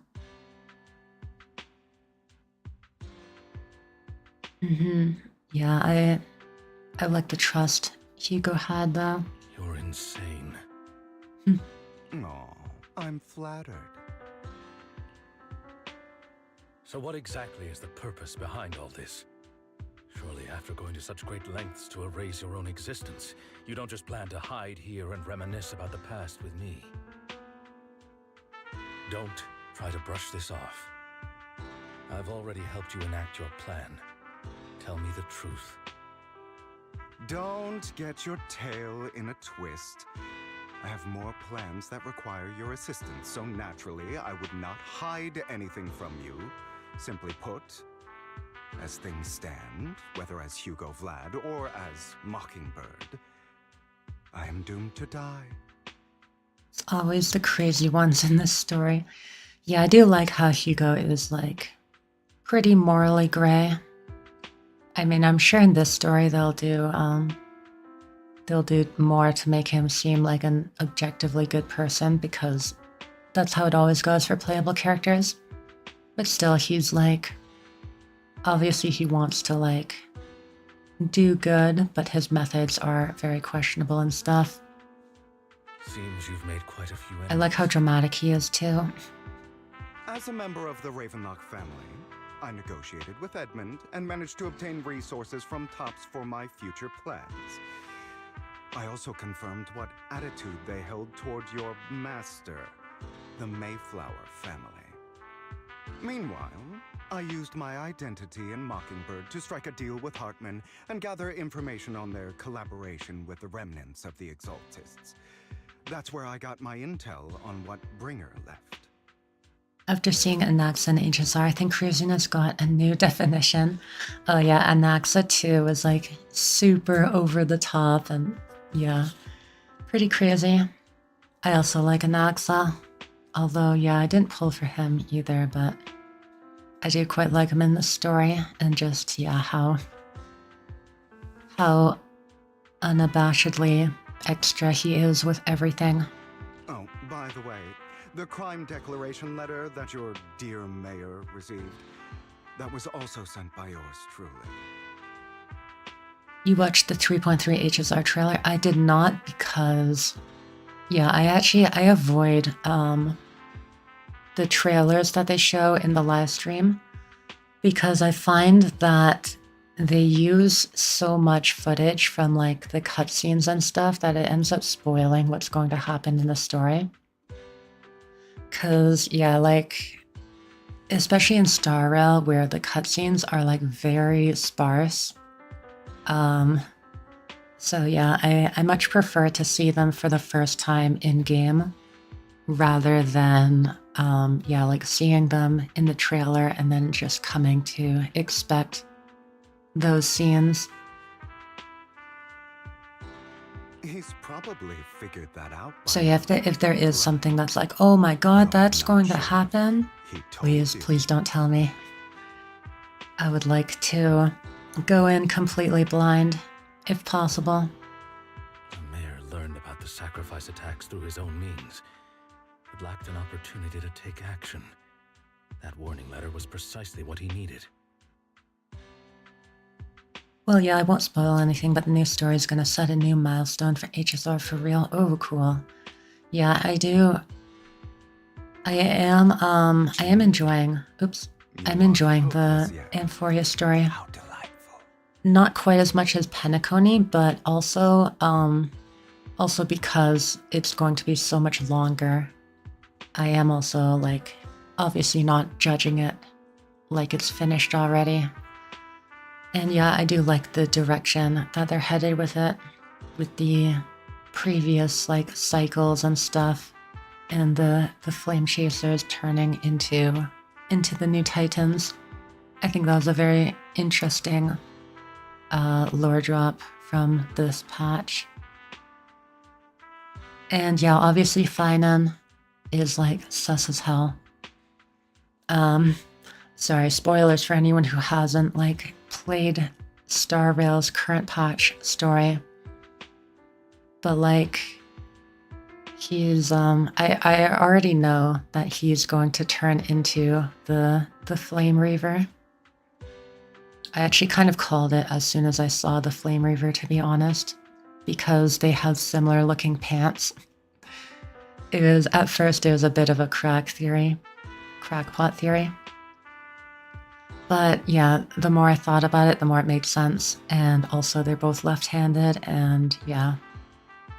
Now, yeah, with Finan's splash art, and also like one of the final scenes in the story as well is basically confirmation that that's going to happen.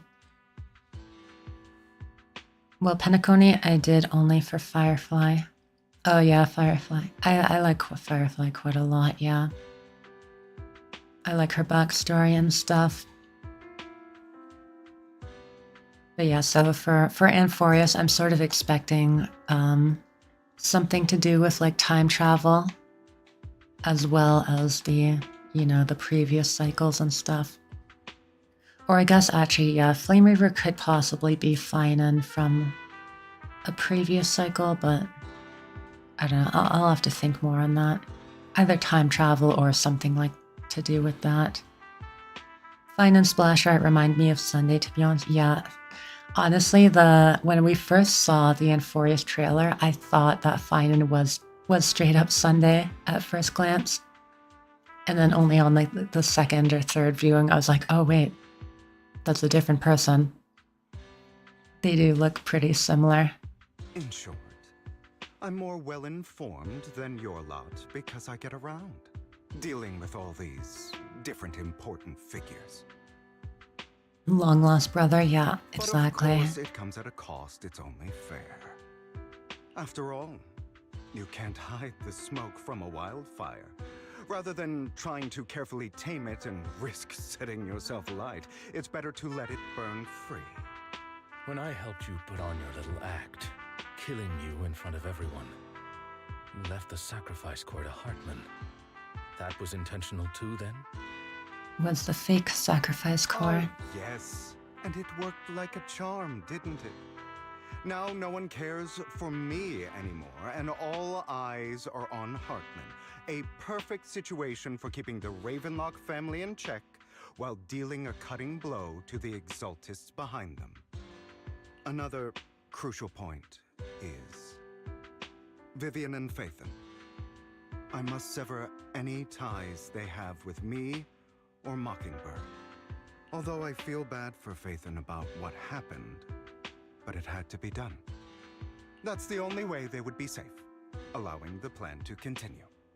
I noticed that you never turned your blade toward Master Proxy. So, Those words you said back then were also... Right, he was like threatening to kill us.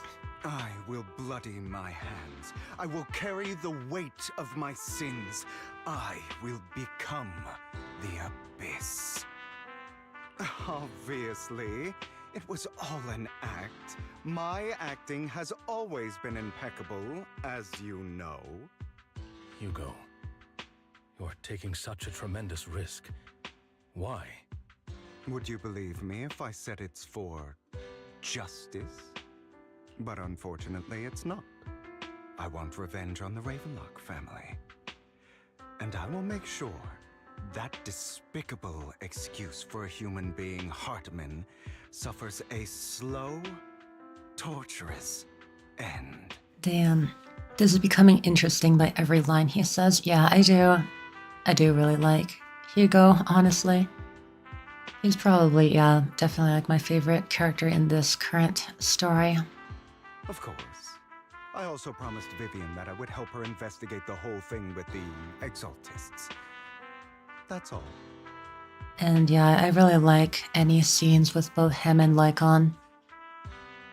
Because they have a very interesting backstory together, and yeah, just I feel like their personalities, how they clash and everything, but also still kind of like trust each other and want to work with each other.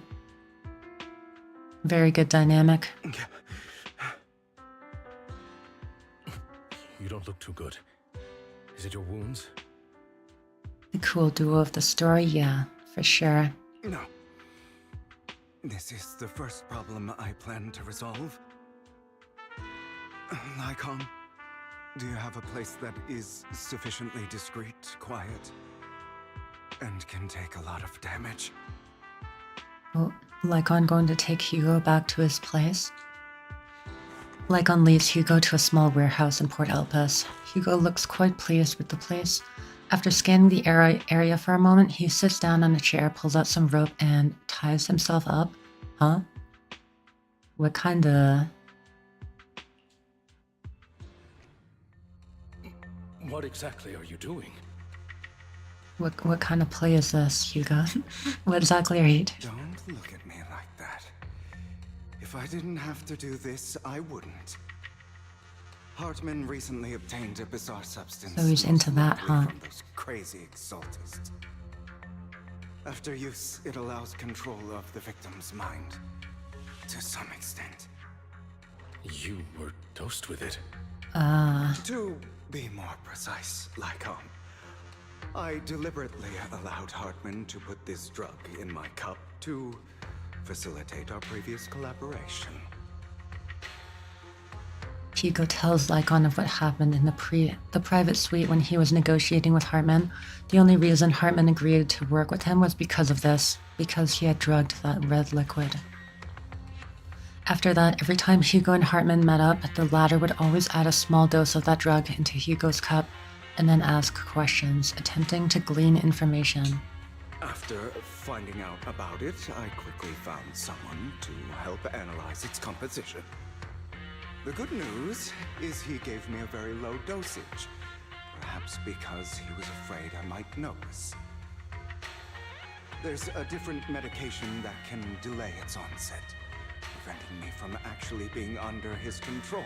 I simply need to put on a show in front of my dear uncle. The bad news is that currently there is no antidote.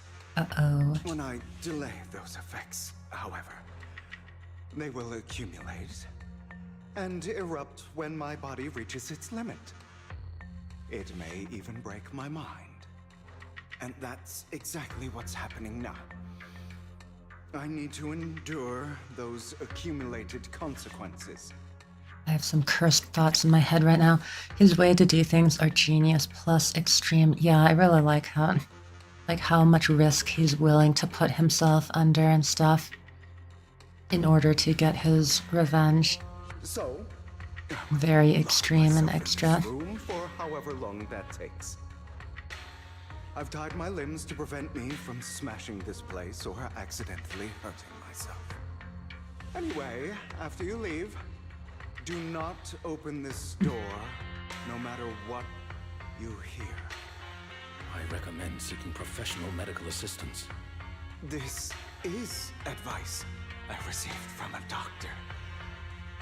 Or are you saying you don't believe I can make it? So, I can't. Come find me here at the scheduled time. All you need to do is smile and await my victory. What if I want to stop you? You know you won't succeed. You never have. And you never will. Well, time is short. Let's begin. I understand. Don't die, you stupid bastard. After who knows how long, after enduring seemingly endless pain, Hugo finally awakens. The ropes that bound him had come undone, though he didn't know when that had happened. Hugo checked himself over. Thankfully, he hadn't injured himself that badly while he was going crazy. Hell yeah, now that's what I call a character. Yeah, actually. I already liked him, but this is making me like him even more. After some time, Hugo straightens out his attire and tidies himself up, then opens the warehouse door. Is this because the side He's effects still haven't tripping worn off a yet? little bit. Lycon's late. I'm surprised. Or is something wrong with time itself? Was Lycon not the one who undid Looks like his someone's over there. rope? Might as well go ask. That would have been my guess. Bro be like, it's part of my schedule. Yeah, from 5 until 7, it's I'm going to be completely crazy, tied up in a chair, thrashing around in endless pain. It's all your fault. Why were you born with those eyes? If it weren't for you, I wouldn't be in this mess. I had made it. I endured it for so long, all those years of planning. I was so close. He already agreed. You, go and beg him to reconsider for me, okay? Tell him you'll do anything. Tell him you'll take me back. No, he won't want what you see now. You can't go and see him. Mother. It's all your fault. Oh, he's having a bad trip. I wish I had never given birth to you. Damn. The woman's face is distorted with hatred, as if the person before her is not her child, but an enemy who destroyed her future. She blames all her misfortune on this innocent child.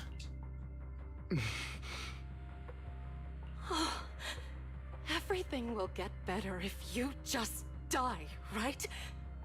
If you die, he'll come back. We'll have another, more perfect child. One who will inherit the Ravenlock family bloodline. That's such a messed up thing to say Then to your kid. I'll be able to escape this pain. So, Hugo, for the sake of Mommy's happiness, just die, okay? That part really made me emotional, not gonna lie. Yeah, this is very intense and dark. She raises her hand to reveal a pair of scissors, the tip gleaming with chilling light. She thrusts the sharp point towards Hugo's paler eye. Oh god. Oh wait, I forgot to turn off that message. Well, whatever. Yeah, fake news. I'm not going to have a shorter stream today. I think I can go for longer still. Also, wait, no, there is something I need to turn off because my CPU will start to go crazy if I don't turn off some automatic things. Hold on, where is it?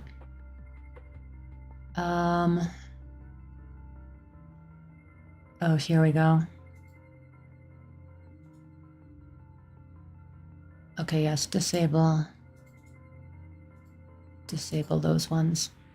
We should be good now. Sorry for that awkward pause in this intense scene. Then she suddenly vanishes as if she had never existed at all. So, I wasn't awake yet after all. Oh, he's still in his chair, I see. That's because you don't want to wake up again. His inner demon is kind of cute, though. Who are you? I am you. Hidden deep within your heart. Your most true self. You want to kill her, don't you? Your so-called mother. Every time she beat you without reason, when she tried to gouge out your eyes, when she sold you into that hell, laughing all the while. You wanted to be the one to end her life. Jesus. That's the cutest inner demon I have seen. Yes, very cute, but also very much a demon. Why not admit your hatred? As you are, you can hunt her down and make her pay for the living hell of a childhood she made you suffer. Yes, I hate her. I hate her because she was foolish and shallow, greedy and stupid. I hate her because she doesn't deserve to be a mother. She did everything she could to try and get into the Ravenlock family, believing she could live a life of luxury without having to do anything and never realizing she was a pawn, discarded from the very beginning. So she chose to And give the VA a raise for that. blame me for my heterochromia. Blame me for my very existence. But I won't kill her, because I know it won't change anything. She was incapable of loving me, just as she is incapable of loving herself. Peak character development for real. Yeah, I'm really liking this part of the story. Have you been brainwashed by that dog? Keeping up the act of being some magnanimous and forgiving fool? Lycon did rub off on him a bit. Don't compare us. I've simply come to understand love or hate. I make my own choices, and they have nothing to do with anyone else. She sold you to the Ravenlock family for a huge sum of money. She used that money to start a new life without you. While she was indulging herself, you were going through hell in the Ravenlock Manor. From one terrible childhood to another, Hugo really could not catch a break. Does it not torment you? Do you not feel the hatred? Do you not want to demand answers? Kill her. Only by killing her can you be truly free. For a long time, I thought the same way. But now, well, I want to make a different choice. Stop lying to yourself. You never had a choice. You always have a choice. This weak-minded thinking will only lead you to failure. Like before, you'll be nothing but a worm, trampled into the dirt by those so-called elites. Do you still not get it? This is how the world is, and always has been. Hesitating, you'll be the victim. If you don't grab your knife first, you'll end up being on the other end of the blade. If you want to change anything, you must first become the one who makes the rules. woman. The only reason she could treat us that way was because we were weak. Well, I gotta sleep now. Okay, Shadow. Thanks for watching. I appreciate it. Have a good night. Hope you sleep well. See you on the next stream? Yeah, see you then. So listen to me.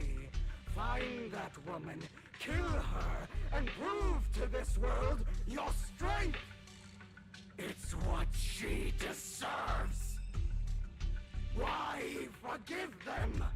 They don't deserve it. I'm not forgiving them. Or rather, I don't care about them. They don't even matter, at least not yet. You know, perhaps the person I hate the most, the one I truly cannot forgive, has never been someone else. But rather my weak, powerless past self who could do nothing but hide inside a closet and cry. Damn. I hate myself for having neither the strength nor the courage to resist. I hate myself for begging for so-called familial love, even after being treated so terribly. I hate that despite the pain of my wounds, I still hope to receive the carrot and not the stick. And that me is you. Correct. So, I forgive you. I forgive myself. You'll regret this, fool. Your pretty words mean nothing. You will ultimately return here to me. After an intense bout of dizziness, Hugo awakens in the dark warehouse. The ropes that bound him had come undone at some point. Hugo takes a deep breath of the damp air and stands up. Hugo strains on his attire and tidies himself up. Then he opens the warehouse door. Is he actually awake this time? Oh. I see. This is still No. an illusion. He's still tripping. I wonder who's going to show up this time.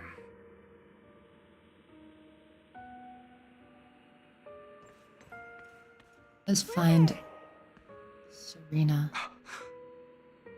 Hugo, let's play hide and seek. I'm already hiding. You'll find me, right? Like you always do. Serena. Where is she? Oh, okay. Over there.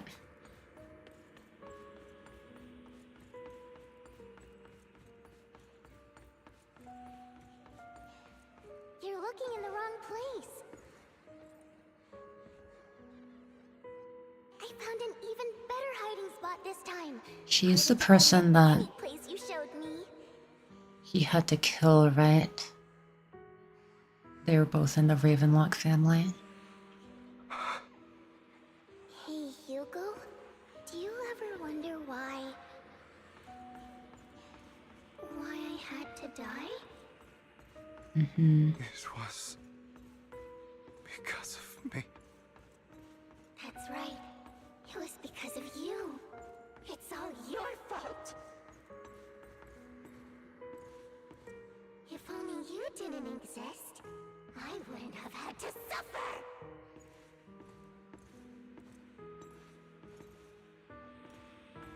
I thought Vivian's backstory was pretty dark.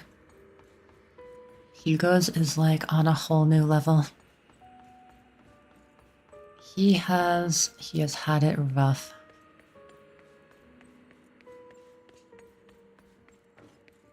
Still looking in the wrong spot. I can't believe you still haven't found me after all this time.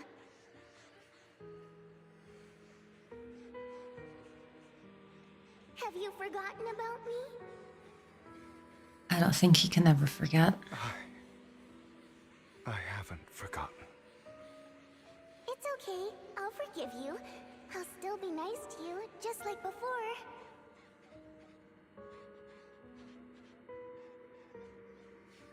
I was the only one who was ever nice to you, wasn't I? Yes. Then tell me, why do good people always suffer? Why is kindness always punished instead? Tell me, Hugo, why?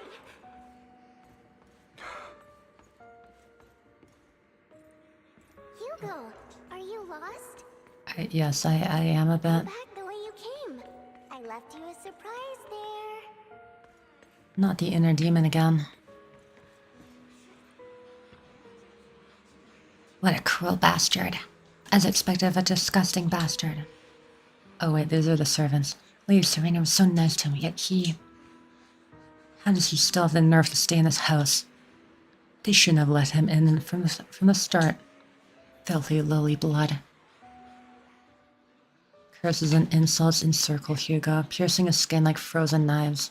The mockery and rage form a wave that crashes through him, threatening to drown him. Then, as the cacophony reaches its peak, it goes silent. The air seems to congeal in the silence, deep and oppressive. It is as if time stood still, with only his rapid heartbeat echoing.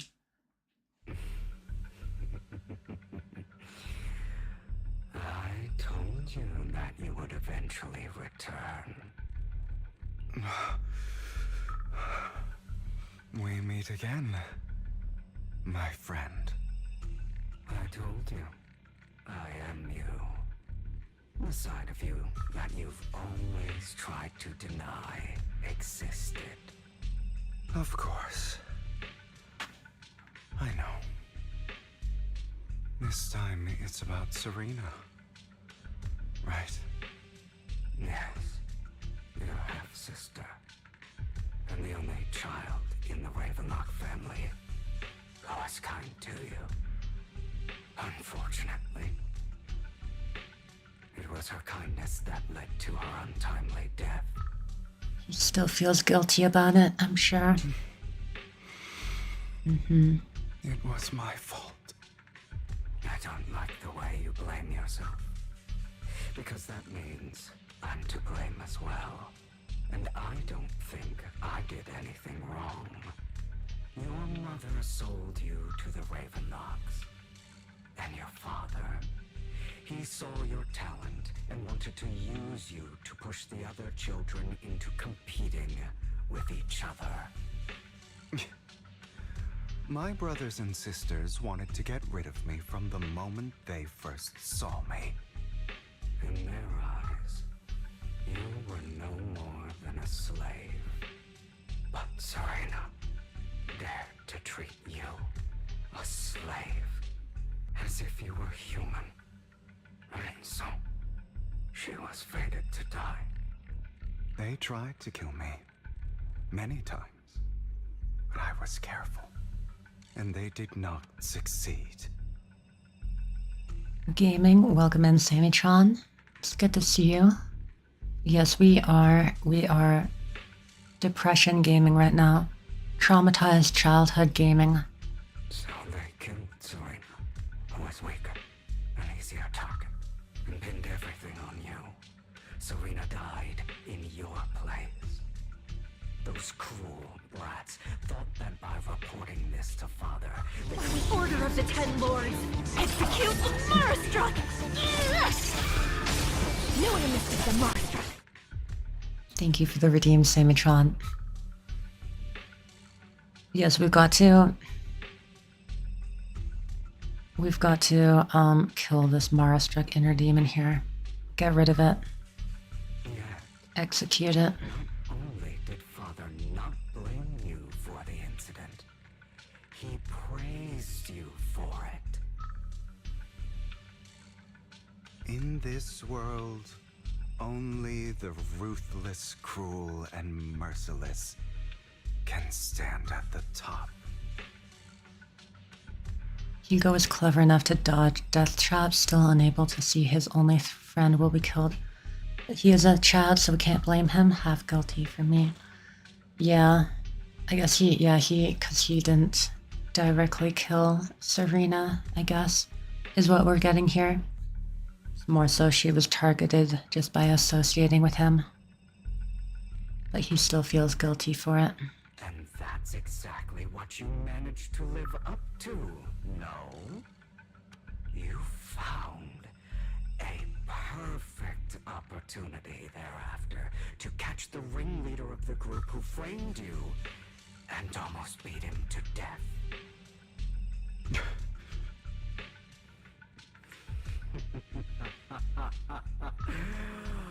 Oh, you should have seen the expression on your face back then. Oh, crazed and manic with utmost delight. I don't remember that. Seemingly unsatisfied with his answer, the inner demon transforms into him again.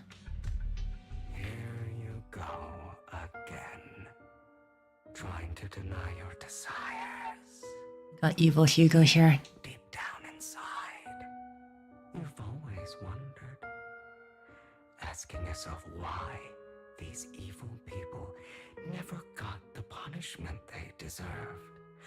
Why the world is so unfair. Don't you want to rip them to shreds? Just like that day when you beat that boy's face into the dirt until he was barely recognizable. His disgusting blood staining your fists. Damn. Recall your exhilaration, your cathartic release of rage, that outpour of hatred. That victory belongs to you. You deserve it. Those brothers and sisters of mine are all dead. I cannot take revenge against the long deceased. They died by Hartman's hand. Dying in the power struggle to become the Ravenlock family's heir, rather than by our scythe. Boring. Boring? I find it hilariously ironic. Children who would murder their own kin for scraps of power dead at the hand of their uncle who followed their example. Is that not karma? Power struggles pitting kin against each other, betrayal, suspicion, and hatred between people of the same blood. It's like a curse written into the Ravenlock family's genes. Laughably stupid. Don't forget, my dear, that the same blood flows through your veins. As if to prove his words, the inner demon transforms into Hartman. That's right, my dear nephew. No matter how much you deny it, the blood of the Ravenlock family flows through your veins.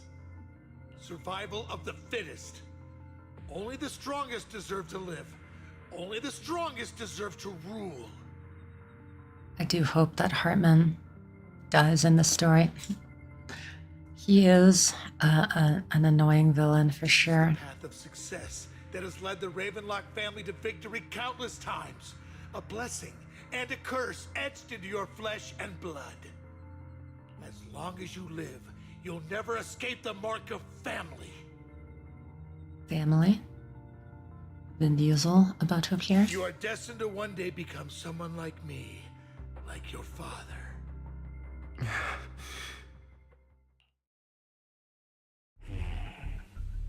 Is that fear I sense? I can see you trembling. Why does the Ravenlock bloodline terrify you so? I won't become like my father. Never. You won't become a failure like him. So relax. Our power eclipses him, and so does our ambition. So, do not deny your own desires. Do not resist your own ambition. This is the talent you were born with. The best gift fate has ever given you.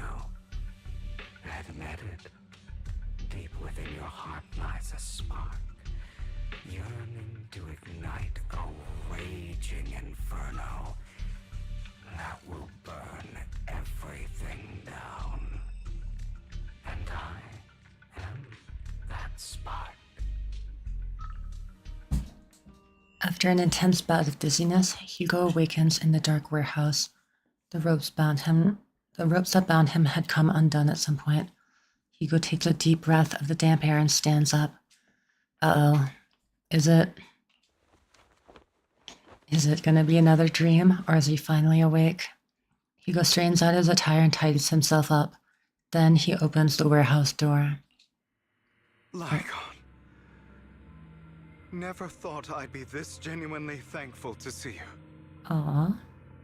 Except this isn't Lycon, he's still tripping, isn't he? Seeing you means this never-ending nightmare is finally over, right? Clueless. Yep, even the inner demon is still here. Why did you break our oath? Why did you use me? My eye and these legs, they were all your fault. You know, you are exactly like your father. I don't want to hear something like that from you. Aww. You have no idea what that man, my father, is really like. A person who stops at nothing for their own interests and ambitions. Just like what you're doing right now. And what do you think I'm doing this for? All of this was part of your plan. You knew where the Ravenlock family was going to be, so you set Mockingbird's target there. To seek revenge, you plotted to assassinate your own father, but he was too vigilant, and you failed. After almost being assassinated, your father was furious and locked everyone in the hall, but was unable to find the assassin.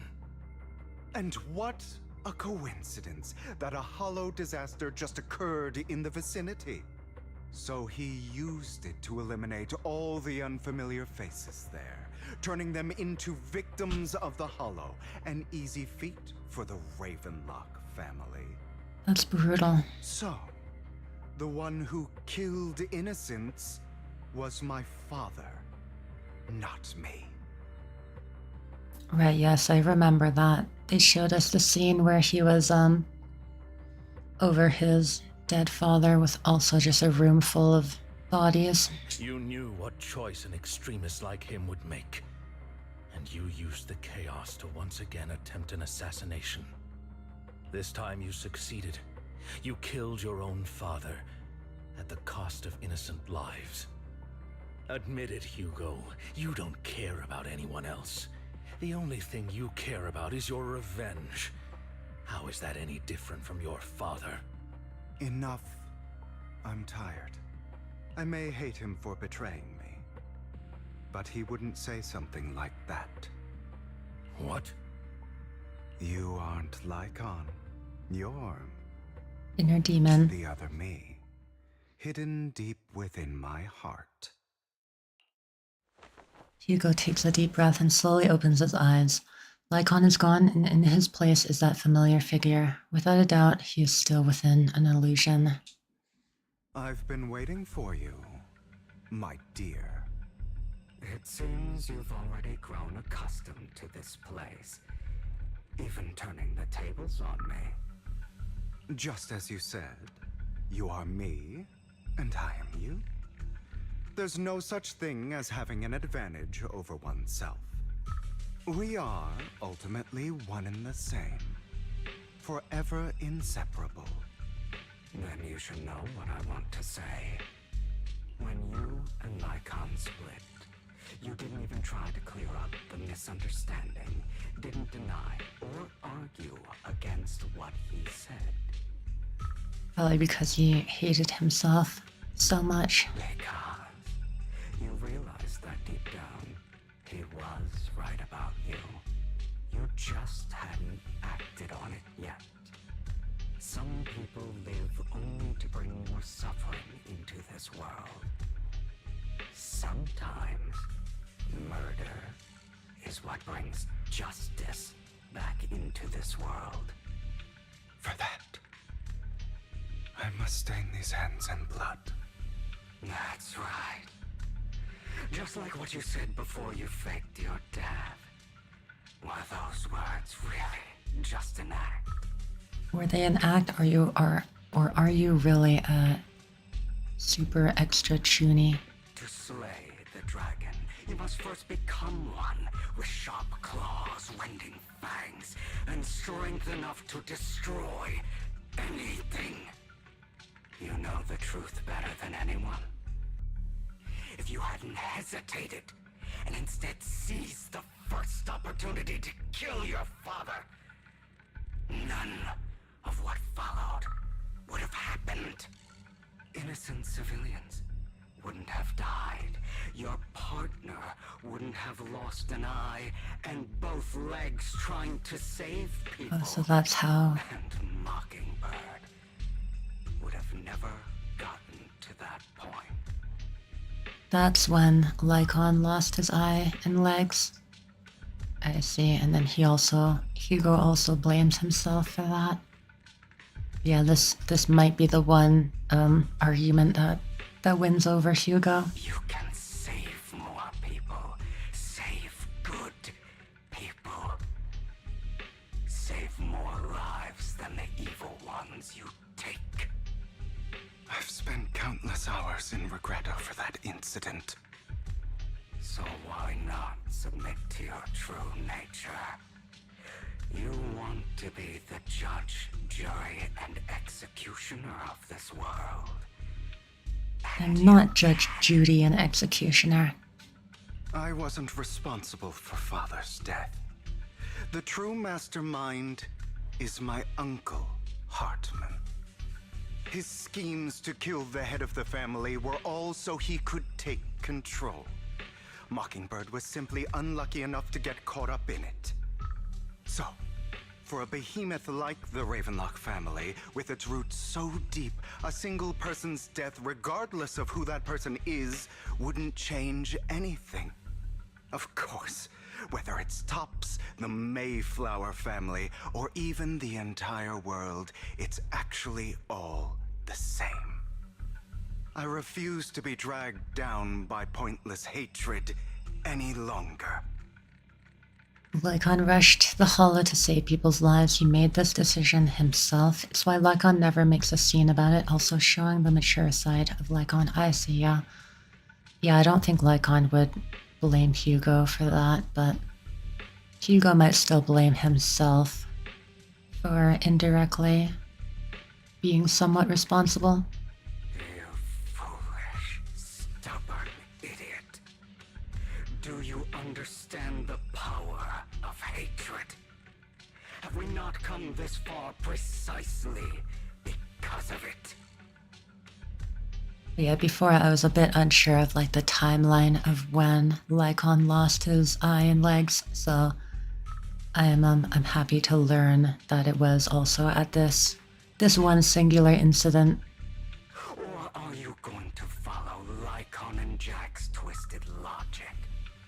Come on. You don't actually trust anyone? Lycon didn't get mad at Hugo for his lost parts. He blames Hugo because Hugo failed to let go of his hatred. Yeah. I got that. Otherwise, why would you hide this whole scheme of faking your death from them? I do really like their dynamic together. You've built an impenetrable wall around your heart, keeping everyone out. I want to see them kind of work through their differences and stuff and forgive each other. Of course you are right to do so. No one in this world can be trusted. Always. All you'll receive is hatred from your own blood and no love. Suspicion from your companions, and betrayal that comes all too easily. Shut it, inner demon. We can accept Hugo.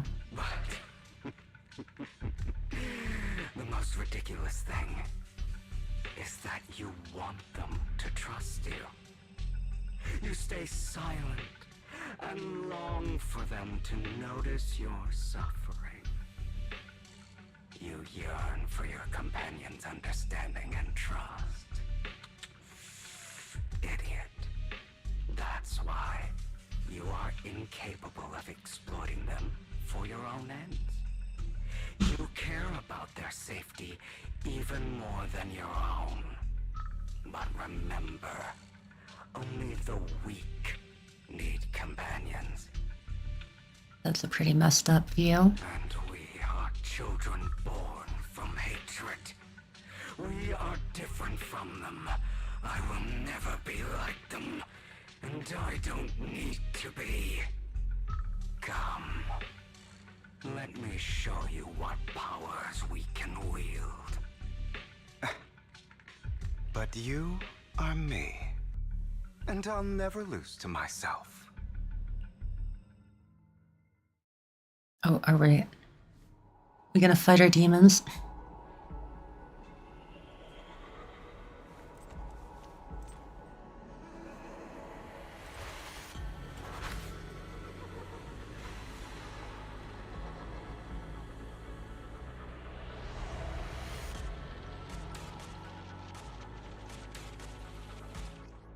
Here we go.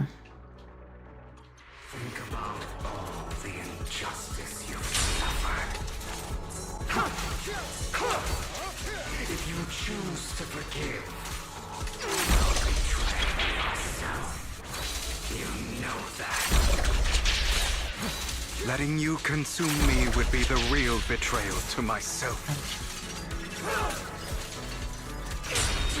Hugo, press EX or Alt on stun page. Yeah. Defeat your inner demon using your special attacks.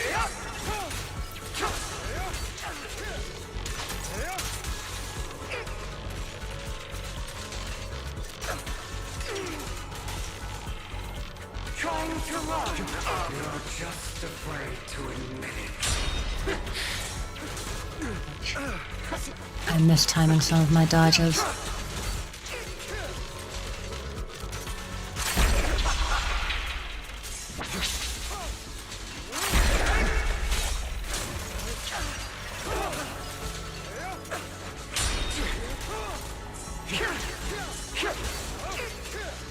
But yes, I'm honestly I'm tempted to do some pulls for Hugo now, honestly. I really like his character and his backstory. As well as, yeah, having some really good character development.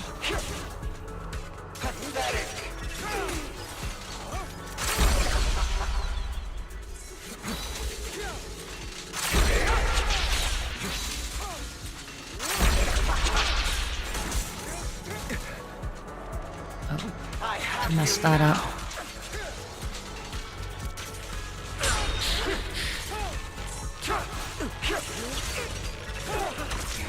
Alright, you're done. Are you trying to kill me?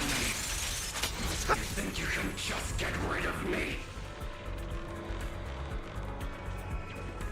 Without me, you are nothing. For what it's worth, thank you. Don't be afraid.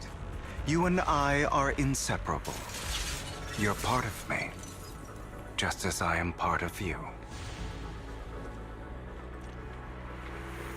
Fancy words won't change anything. No. It's not just platitudes. I finally understand now. Some pain only fades when it's seen. When it's accepted. Speaking directly into my ear right now. So I won't fight you anymore. I won't hate myself anymore. Weakness, hatred, malice, strength, forgiveness, justice. They're all part of me. Cutscene time? No, never mind. Finally, it's time to meet up with Lycon. Oh, never mind, there is a cutscene. Hugo, it's time.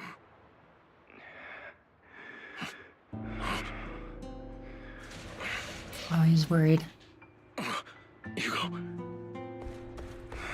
Hugo, you... Did I scare you? I made it through. I won. No praise for me, my dearest partner.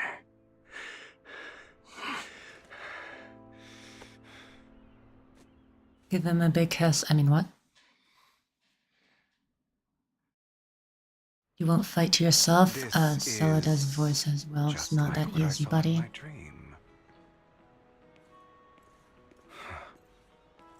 I guess there are still some lingering side effects.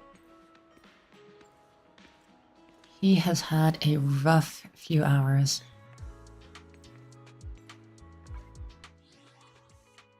Oh, this is his menu screen. That's cool.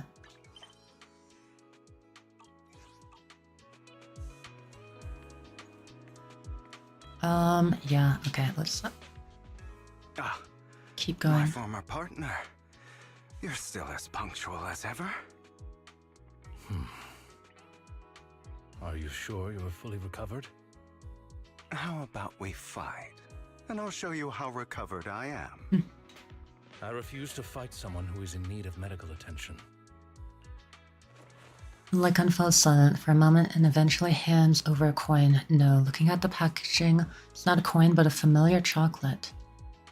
How thoughtful. I'm touched. Or perhaps is this simply part of Victoria Housekeeping's professional care? I'd rather you not starve to death. Hugo takes the coin. After a moment of silence, he eventually eats it. Not to your liking. I'm fairly certain this is the same kind as before. Still remembers his favorite chocolate. No. I've just gone too long without food. It feels a bit uncomfortable. Either way, thank you. Now tell me, what exactly happened in the warehouse? Just going a bit crazy from... you know what? Were you expecting anything else? But I did have a very long dream. A dream about many things from the past. If I had to put it into words, it would be like giving myself psychological therapy. Don't need to go to a therapist if you just have an extended nightmare going through all of your childhood trauma. You seem like you could benefit from some too. How about it? Want to book a session with me? Trust me, I'm a pro. Seems you really have recovered. Well, of course. I'm feeling pretty great right now. Like I could argue with you all day on every petty detail of who exactly was in the wrong back then.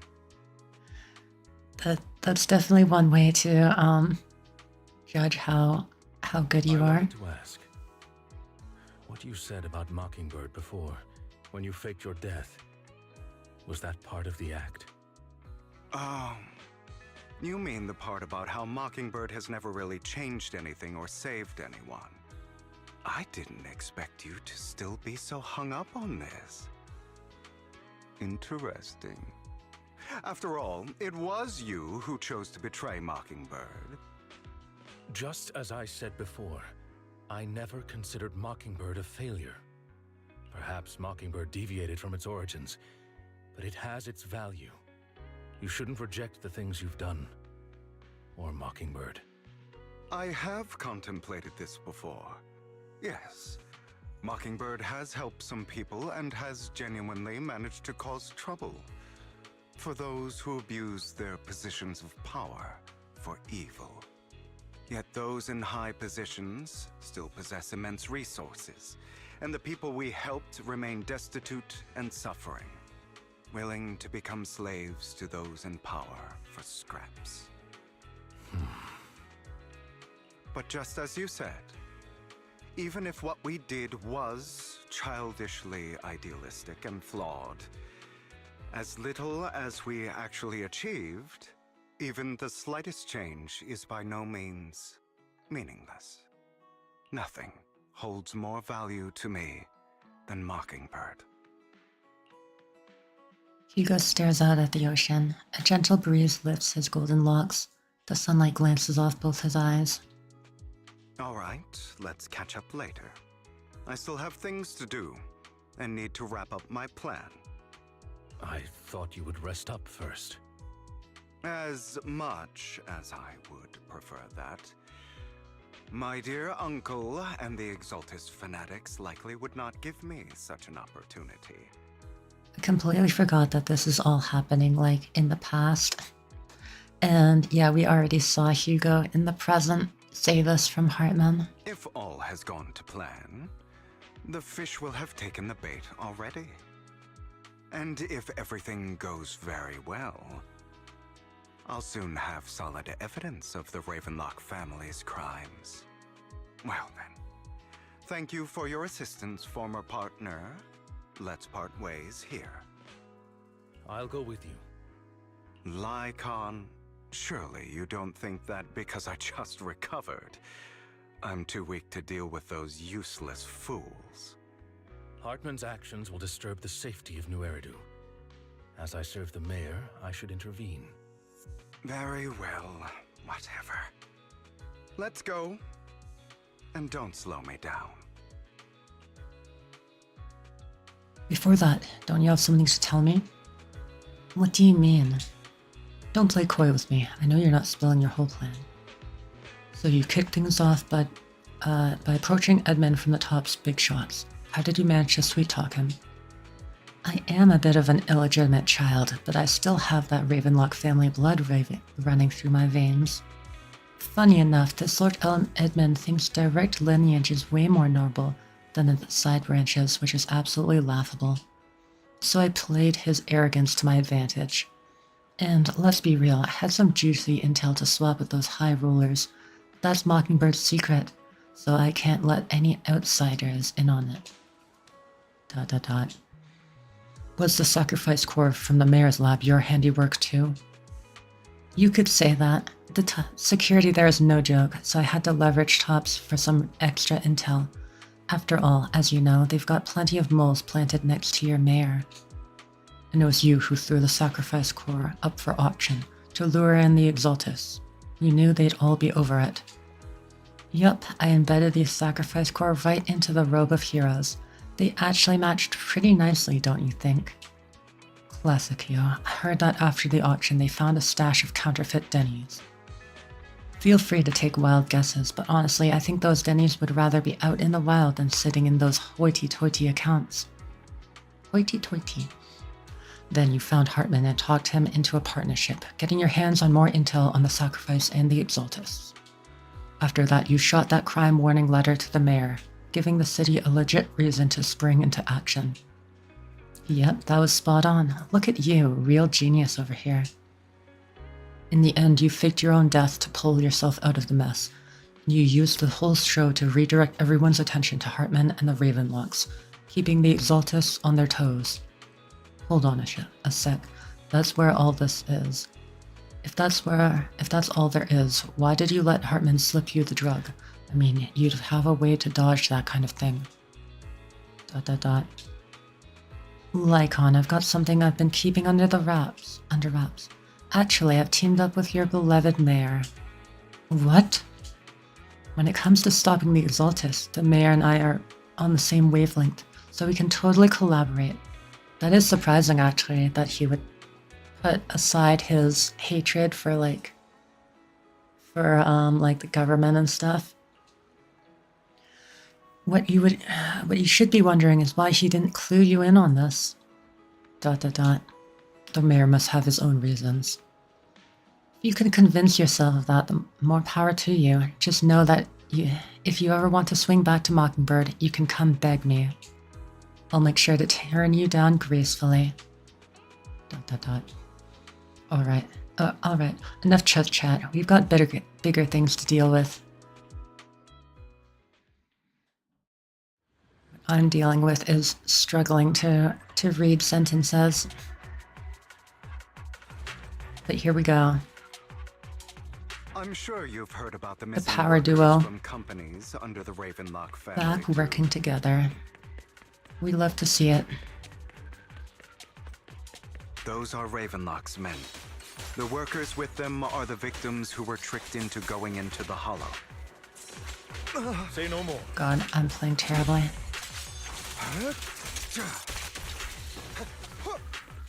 Come on, let's get them out of here. Any other voice lines? Okay, we're good. You untie the workers. Thank goodness, someone's here to save us. Thank you. You're welcome. So, could you tell us what those Ravenlocks did to you before they ran off? They're a bunch of liars. They tricked us into this hollow. They said they had a job to pay for us, but they kept avoiding the topic after we got here. Something didn't seem right, so I wanted to leave.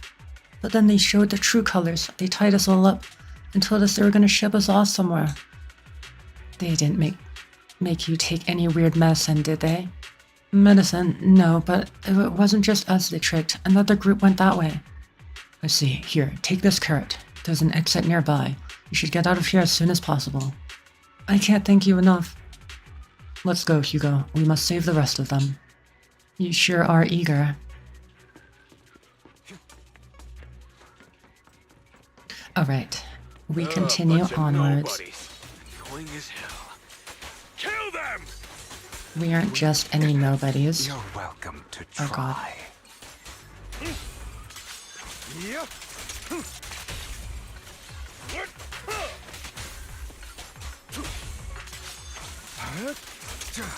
Infinite chain attack, jutsu.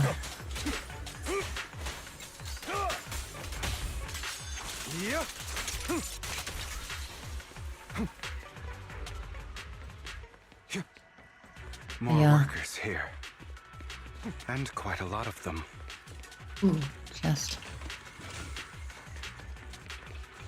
If Hugo wasn't ice, I'd probably be more tempted to, like, pull for him. But because I already have Miyabi, it's sort of, like, not the smartest choice of a new attacker. Who are you? You're saviors. Thank you, thank you. I had a bad feeling about that group from the start. Shouldn't have ignored my gut instinct. Did those Ravenlocks do anything to you? Do anything? Well, we weren't doing as we were told, so they tied us up. Nothing else? Good. Oh right, there was another batch of workers ahead of us. They should be by the roof. Don't worry, I'll handle it. You should get out of here as soon as you can. Let's continue. Is Hartman behind this, too? Of course. He threw them into the Hollow like offerings for the Exaltists.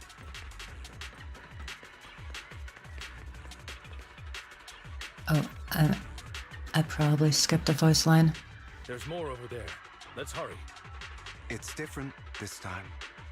Don't rush in. Let's listen in on what they're saying first. I still need more direct evidence to ensure the plan is absolutely foolproof. The compensation you promised. It's all real, right? All we have to do is follow you into the Hollow for some simple tasks, and you'll give us a huge sum of dennies.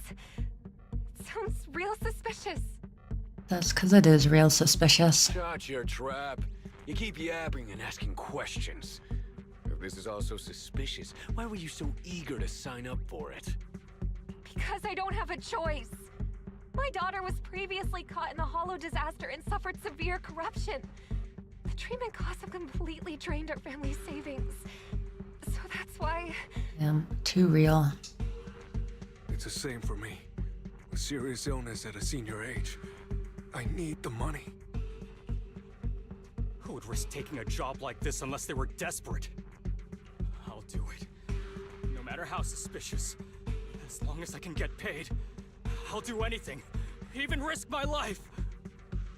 New Eridu needs to start providing universal healthcare. Wait, you people from the Ravenlock family, you're part of a big company in Tops. You wouldn't go back on your word, right? Don't worry, you'll get every dinny you were promised. But before we start, you all need to take this medicine first. Uh-oh. The fierce man pulls out a bunch of white pills and gives one to each worker. Another Ravenlock family member seems a bit doubtful and leans in to whisper. Bro, should we really be doing this already? Bro. These workers keep talking. We're wasting time like this. And the sooner they take it, the sooner it'll be over. Consider it an early release for them. What? You didn't say anything about having to take pills before? We better start intervening soon. Look, this is good stuff, all right? It'll increase your ether aptitude. There's tons of people who'd kill for something like this. Exactly! You'll be working in the Hollow for several hours. This is essential medication. You have to take it before we continue. If you refuse, then you can forget about the job. Of course, you won't receive the compensation either. Yep, time to step in. Lycon, what are you doing? Rescuing those workers, of course. There's clearly something off about those pills. We can't let them take them. Also, you would have two witnesses who could say that they were trying to make them take pills, and then as soon as you study the pills and realize that how dangerous they are, I think that would be solid evidence. Now is not the right time. As I said, we need more evidence to ensure the plan works. And as I said many years ago, you can't exploit innocence to achieve your goal. So that's how you see it. If that's not what you want me to think, then explain everything to me. Do you have time to explain? All right. It's a little complicated, but simply put, these workers will be fine. Of course, it's your choice to trust me or not. But if you try to rush in, I will stop you. How do you know? I trust you.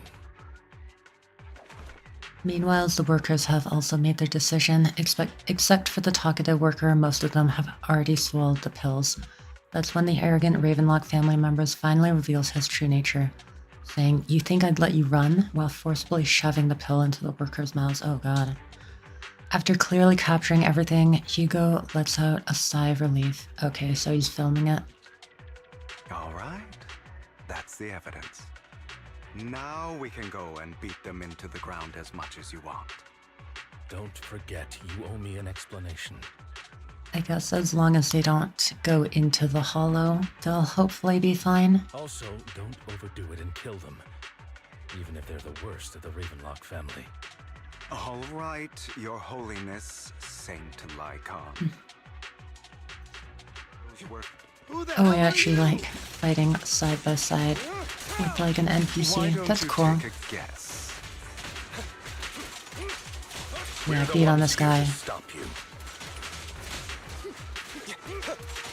Damn, this poor guy is actually getting Can't remember the throttled last by time we both of worked us. this well as a team.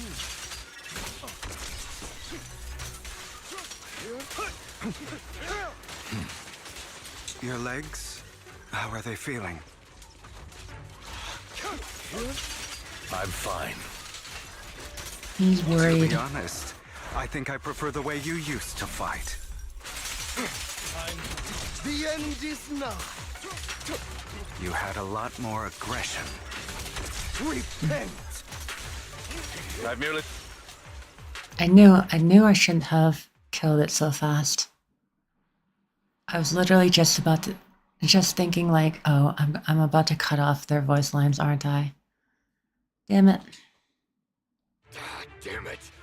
Who the hell are you? How dare you mess with the Ravenlock family? Ravenlock. Savor the name while you can, for it will soon cease to exist. What's that supposed to mean? It means exactly what I said. I think this might be good for you. Sever your ties while you can.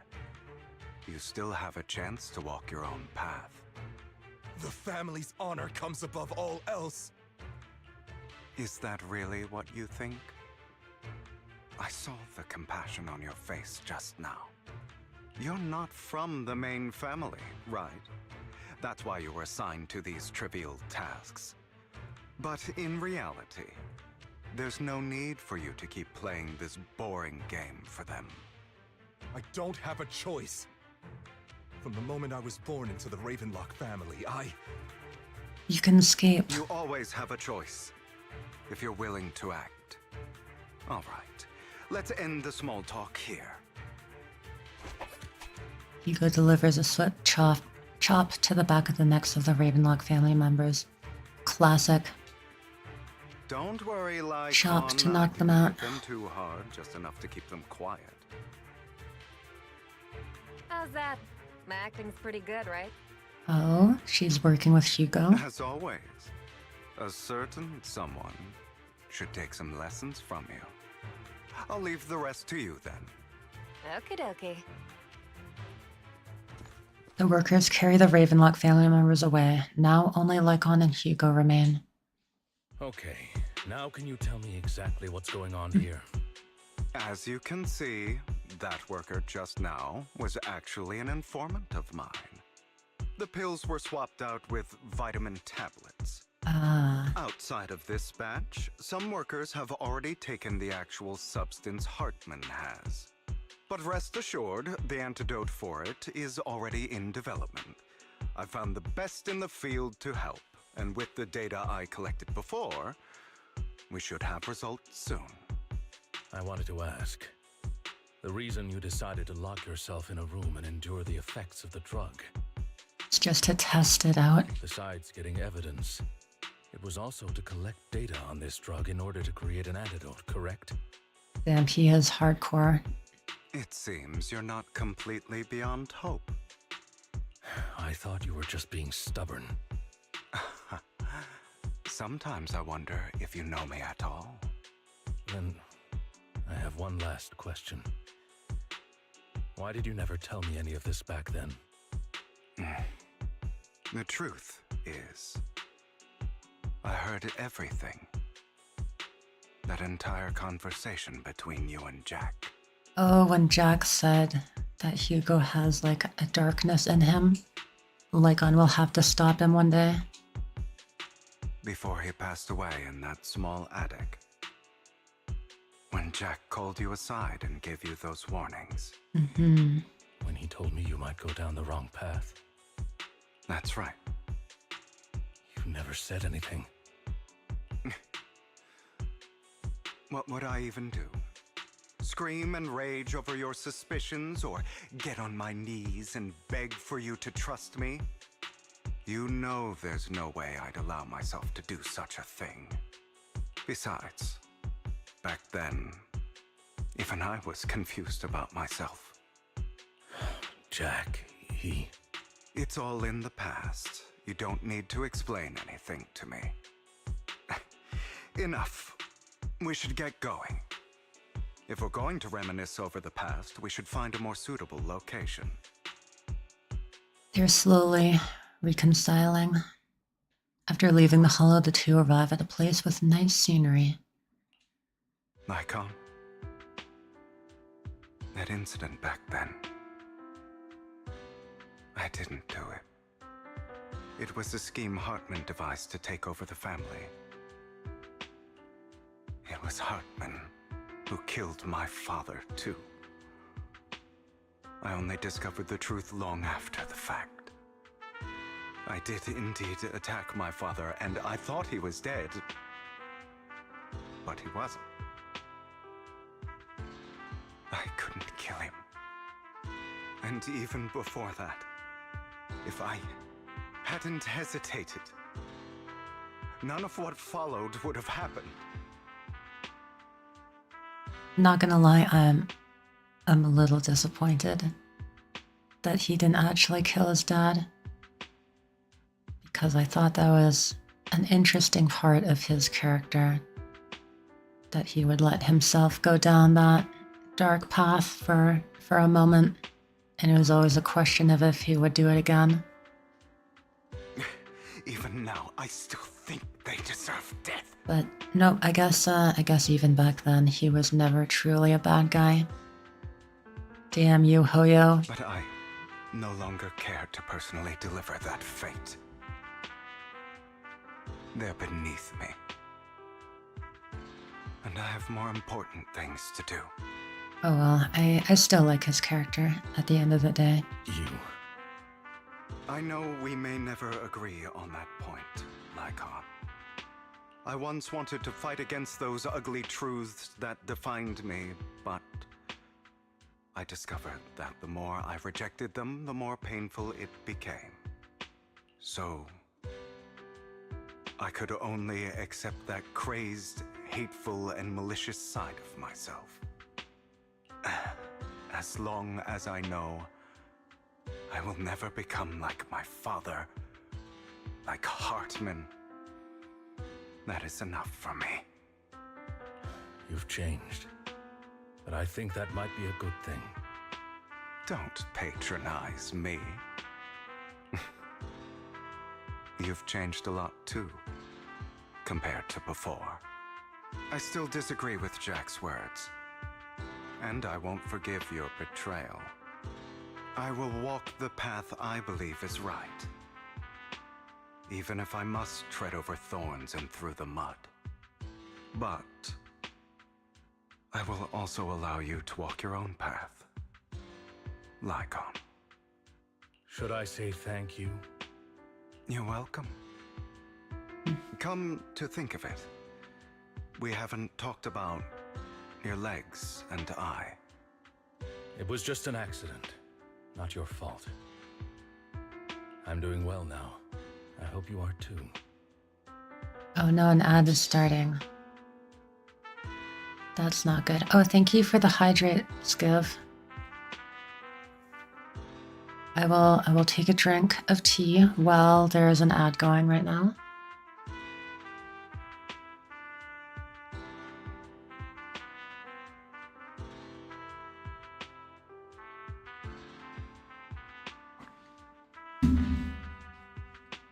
I guess YouTube is actually free from the ads. Or, well, I suppose they might have their own ads, actually. I'm not entirely sure. But a short break. What am I saying? Short break. Okay, never mind. It's over. It's over already. On the contrary, perhaps I should be the one apologizing. I misjudged you. I used to think you wanted power, that everything you did was for your own ambitions. I thought you wanted the power to pass judgment on all in this world, like a god. I like comic scenes. Me too. To be honest, there haven't been, I think there's only been one comic book scene in this story so far. Maybe like a bit less than usual, but they have had some nice art here as well. Yeah, it gives more depth to the game, I agree. I am a god. I am my own god. Or you could say that in this world, everyone is their own god. There are many things that we are powerless to change. But there are also many choices we can make. Just as I said before, I am the only one who can kill me or save me. I'm glad you think that way. Let's go. I still have one last thing to do. To witness the end of Ravenlock. Are we gonna jump back to the present now? But yeah, it's nice to see Hugo and Lycon getting along again. Friends to enemies to lovers. As Hugo recounts the process of gathering evidence, Hartman, unable to listen any longer, slams the table in anger. You really think you can take Here my we go. place if I die? Never, you filthy bastard!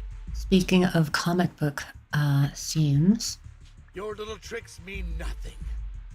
As long as the Ravenlock family stands, I can still get back on my feet. You still don't get it, do you? This was never about avenging my father.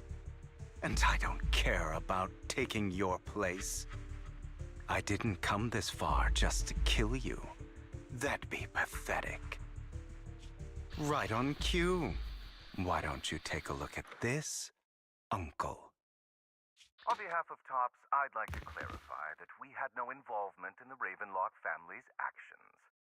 TOPS is officially terminating all partnerships with the Ravenlock family, effective immediately. We will have no further affiliation with them. Are you crazy? What the hell do you get out of ruining the Ravenlocks? You want to be a petty thief forever? Thief? Oh, Uncle. Allow me to reintroduce myself. I'm the name people whisper about. The one who robs the rich and gives to the poor. Robin Hood? I'm the master con artist who can fool anyone, anytime. I'm the leader of Mockingbird.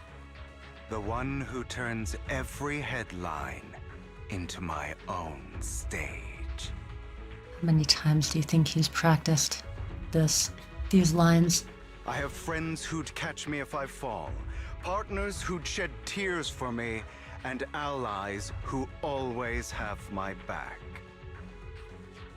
I am Hugo Vlad.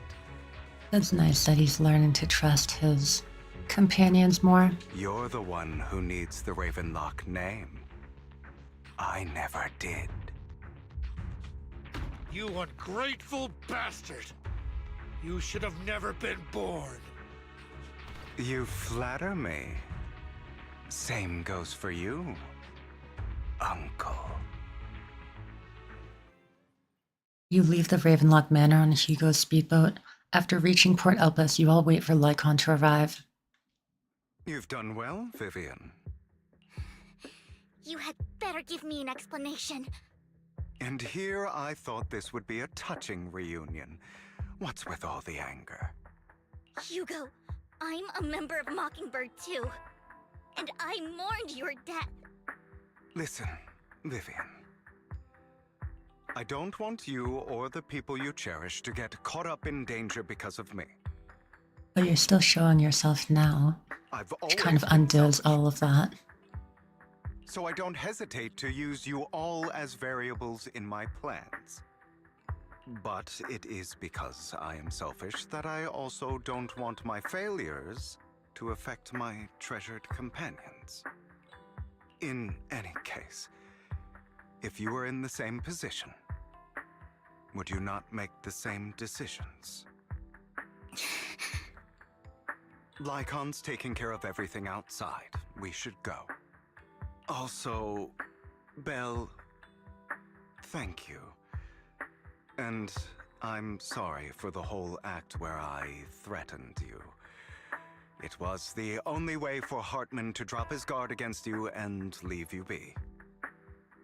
It's all good. I don't mind getting my life threatened at all. I, Hugo Vlad, am forever indebted to you. With Lycon's assistance, you successfully leave the Ravenlock family manor and return to the video store. Home sweet home. Although it is late, there is some important intel that I must give you now. So you knew about everything? So, He helped his Lycon, boyfriend out. You knew about Hugo's plan to fake his death? I was simply playing along. After all, I could not determine whether Hugo's plan would pose a threat to you. You are a student of the mayor's late friend, and I am obligated to protect you. You still have that habit of finding awkward excuses when you're embarrassed. Sees right through him. Mr. Hugo Vlad, if you have any important intelligence to share, please do so with haste. I need to return to rest before midnight. You guys are really close. You two sure are close. Belle feels like she's third wheeling here. For the sake of a certain old fossil's sleep schedule, I'll keep it brief. I learned from Camille that Dina intends to embed the sacrifice core into the sacrifice. Apparently, it will make the sacrifice much stronger.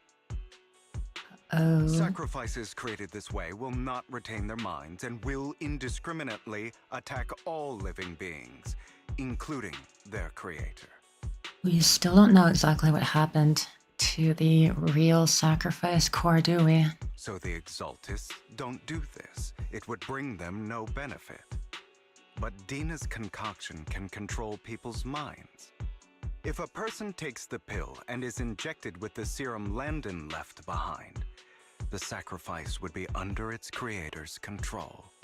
Although the dormant sacrifice has been destroyed, Dina found a batch of that serum her father created and wants to create new sacrifices. We have no idea where the real core is. Never mind the sacrifice. Hartman's sacrifice core is a fake. We don't know where the real one's gone. The real core has always been here. Okay, so Hugo does have it then. Here? In Lord And he Vivian's planted it in our store. Vivian, do you remember when I suggested you give that collectible to our dear proxy? I remember. But that was just an ordinary pendant. And I've met the person who submitted it. She has absolutely no connection to the Exaltists. How about our dear proxy take out that pendant so we can take a look? After finding the pendant sent by Vivian, Hugo takes it and gently presses a hidden clasp. The pendant clicks open from the middle. Inside is the sacrifice core. Quite small. A collectible gifted by Vivian looks like an expensive and exquisite piece of art. No one could have guessed it could be opened. Inside it conceals the mysterious sacrifice core.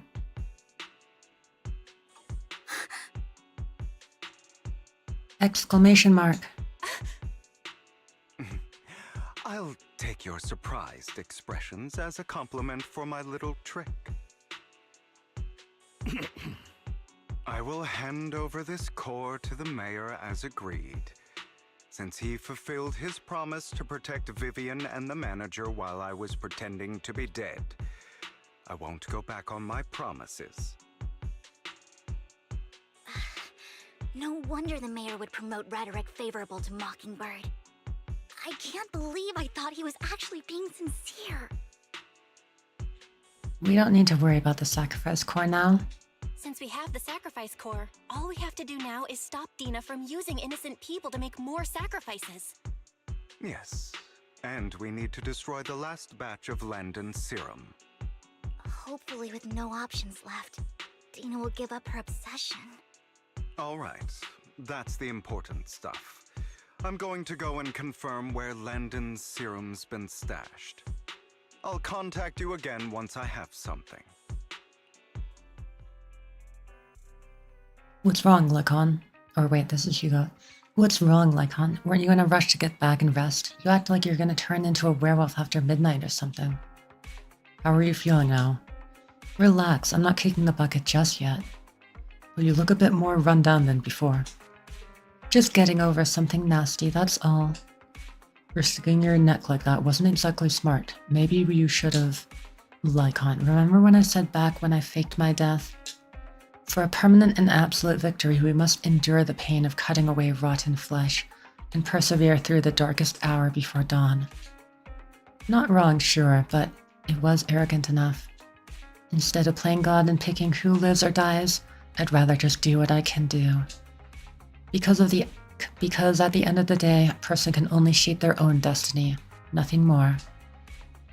You've really come a long way. Well, I appreciate the compliment. Hugo, you've got a lot of explaining to do. No more secrets. I will. I'll lay it all out, I promise. After a little chat, Lycon, Hugo, and Vivian say their goodbye and take off. Back in your room, you drift off to a nice deep sleep. Bill, Hugo sent a message earlier. There's new progress on the sacrifice situation. That fast. They found a large batch of unused sacrifice serum. wants us to be their guide. He, Vivian, Lycon will be heading into the Hollow with us to destroy the serum. And I'll use the HDD system this time to head into the Hollow with you all. Tell me when you're ready, and remember to bring Eos with you. Okay, wait a moment. I think that will be all for today. I really liked this part of the story. Big fan of the Hugo sections. He has a very interesting backstory. Extremely dark. Pulls. Is it time? I mean, I don't even have that many pulls, but...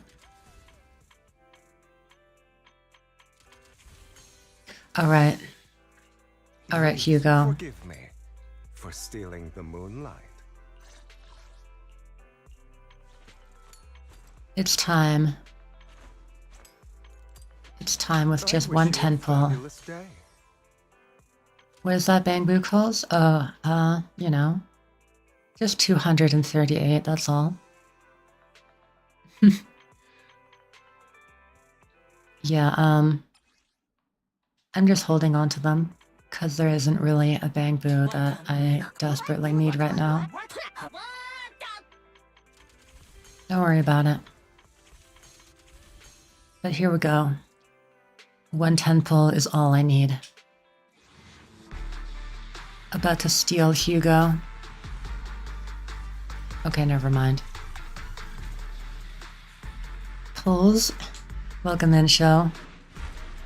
Yeah, I'm not actually pulling for Hugo. Unfortunate.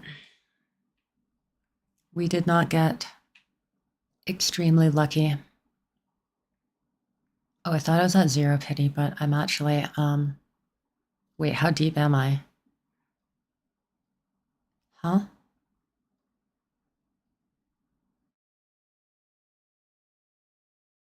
Okay, wait, this makes, hold on.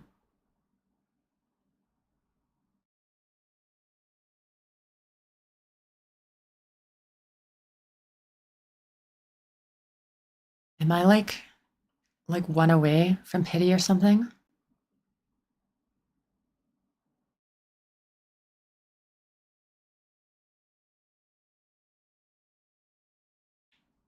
Oh, wait. Can I use my mouse? Okay, I can use my mouse here. You're right. Okay, yes, that makes sense now. We were at basically 0 pity.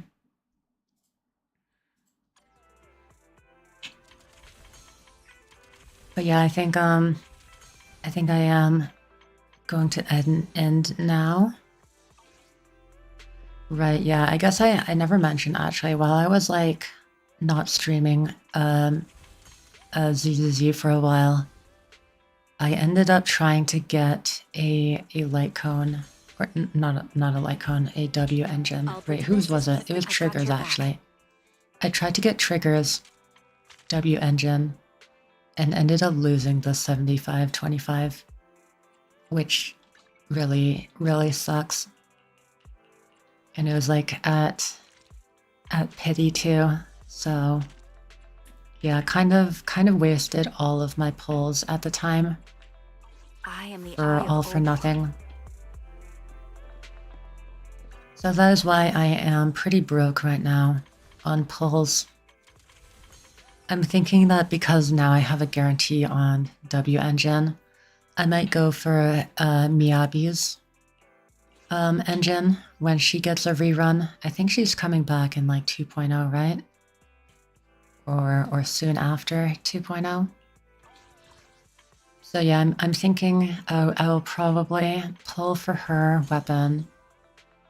That will be a nice upgrade for her, since I don't think that Roaring Tide is like particularly good for her. I kind of just threw it on because, yeah. Being a crit-based anomaly character, I don't think she has a lot of options, unfortunately. Eradicate all evil. So yeah, getting her weapon would be a very good upgrade. But yeah, anyways. I really like this story.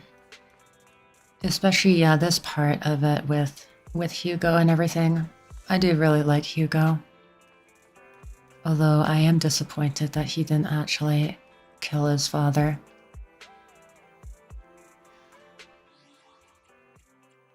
I thought that made him a bit more interesting to have that dark... To have, yes, succumbed to the dark side in that moment. But alas, all playable characters must be perfect. Anyways, thank you everyone for watching. I really appreciate it. I'm happy I was able to stream today. Next stream is definitely going to be Wuthering Wave pulls, Zanny pulls. It will either be tomorrow or Friday, depending on how I feel tomorrow. But yes, I really need to do that because, yeah, on the weekend I'm going to be busy and then the banner will literally end next week. So, yeah, got to do that before it's too late. I think I have over 300 pulls all for Zanny. Everything for Zanny. Thanks for the stream. Thank you, Fane, for being here. Make my workday go by painlessly. I'm glad I can help with that. And yeah, I appreciate you being here. Happy to provide entertainment and stuff. Yeah, Hugo, sorry. I think I will have to skip you. But yes, tomorrow or Friday will be Wuthering Waves. Hope you all have a good rest of your days. And I will see you then. Bye. The way to celebrate, I'll be waiting till we make it. The day to celebrate, I'll be waiting till we make it. Oh,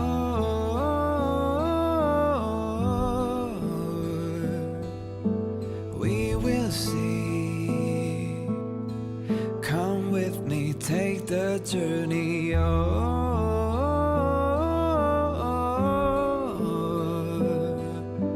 We will see. Come with me, take the journey.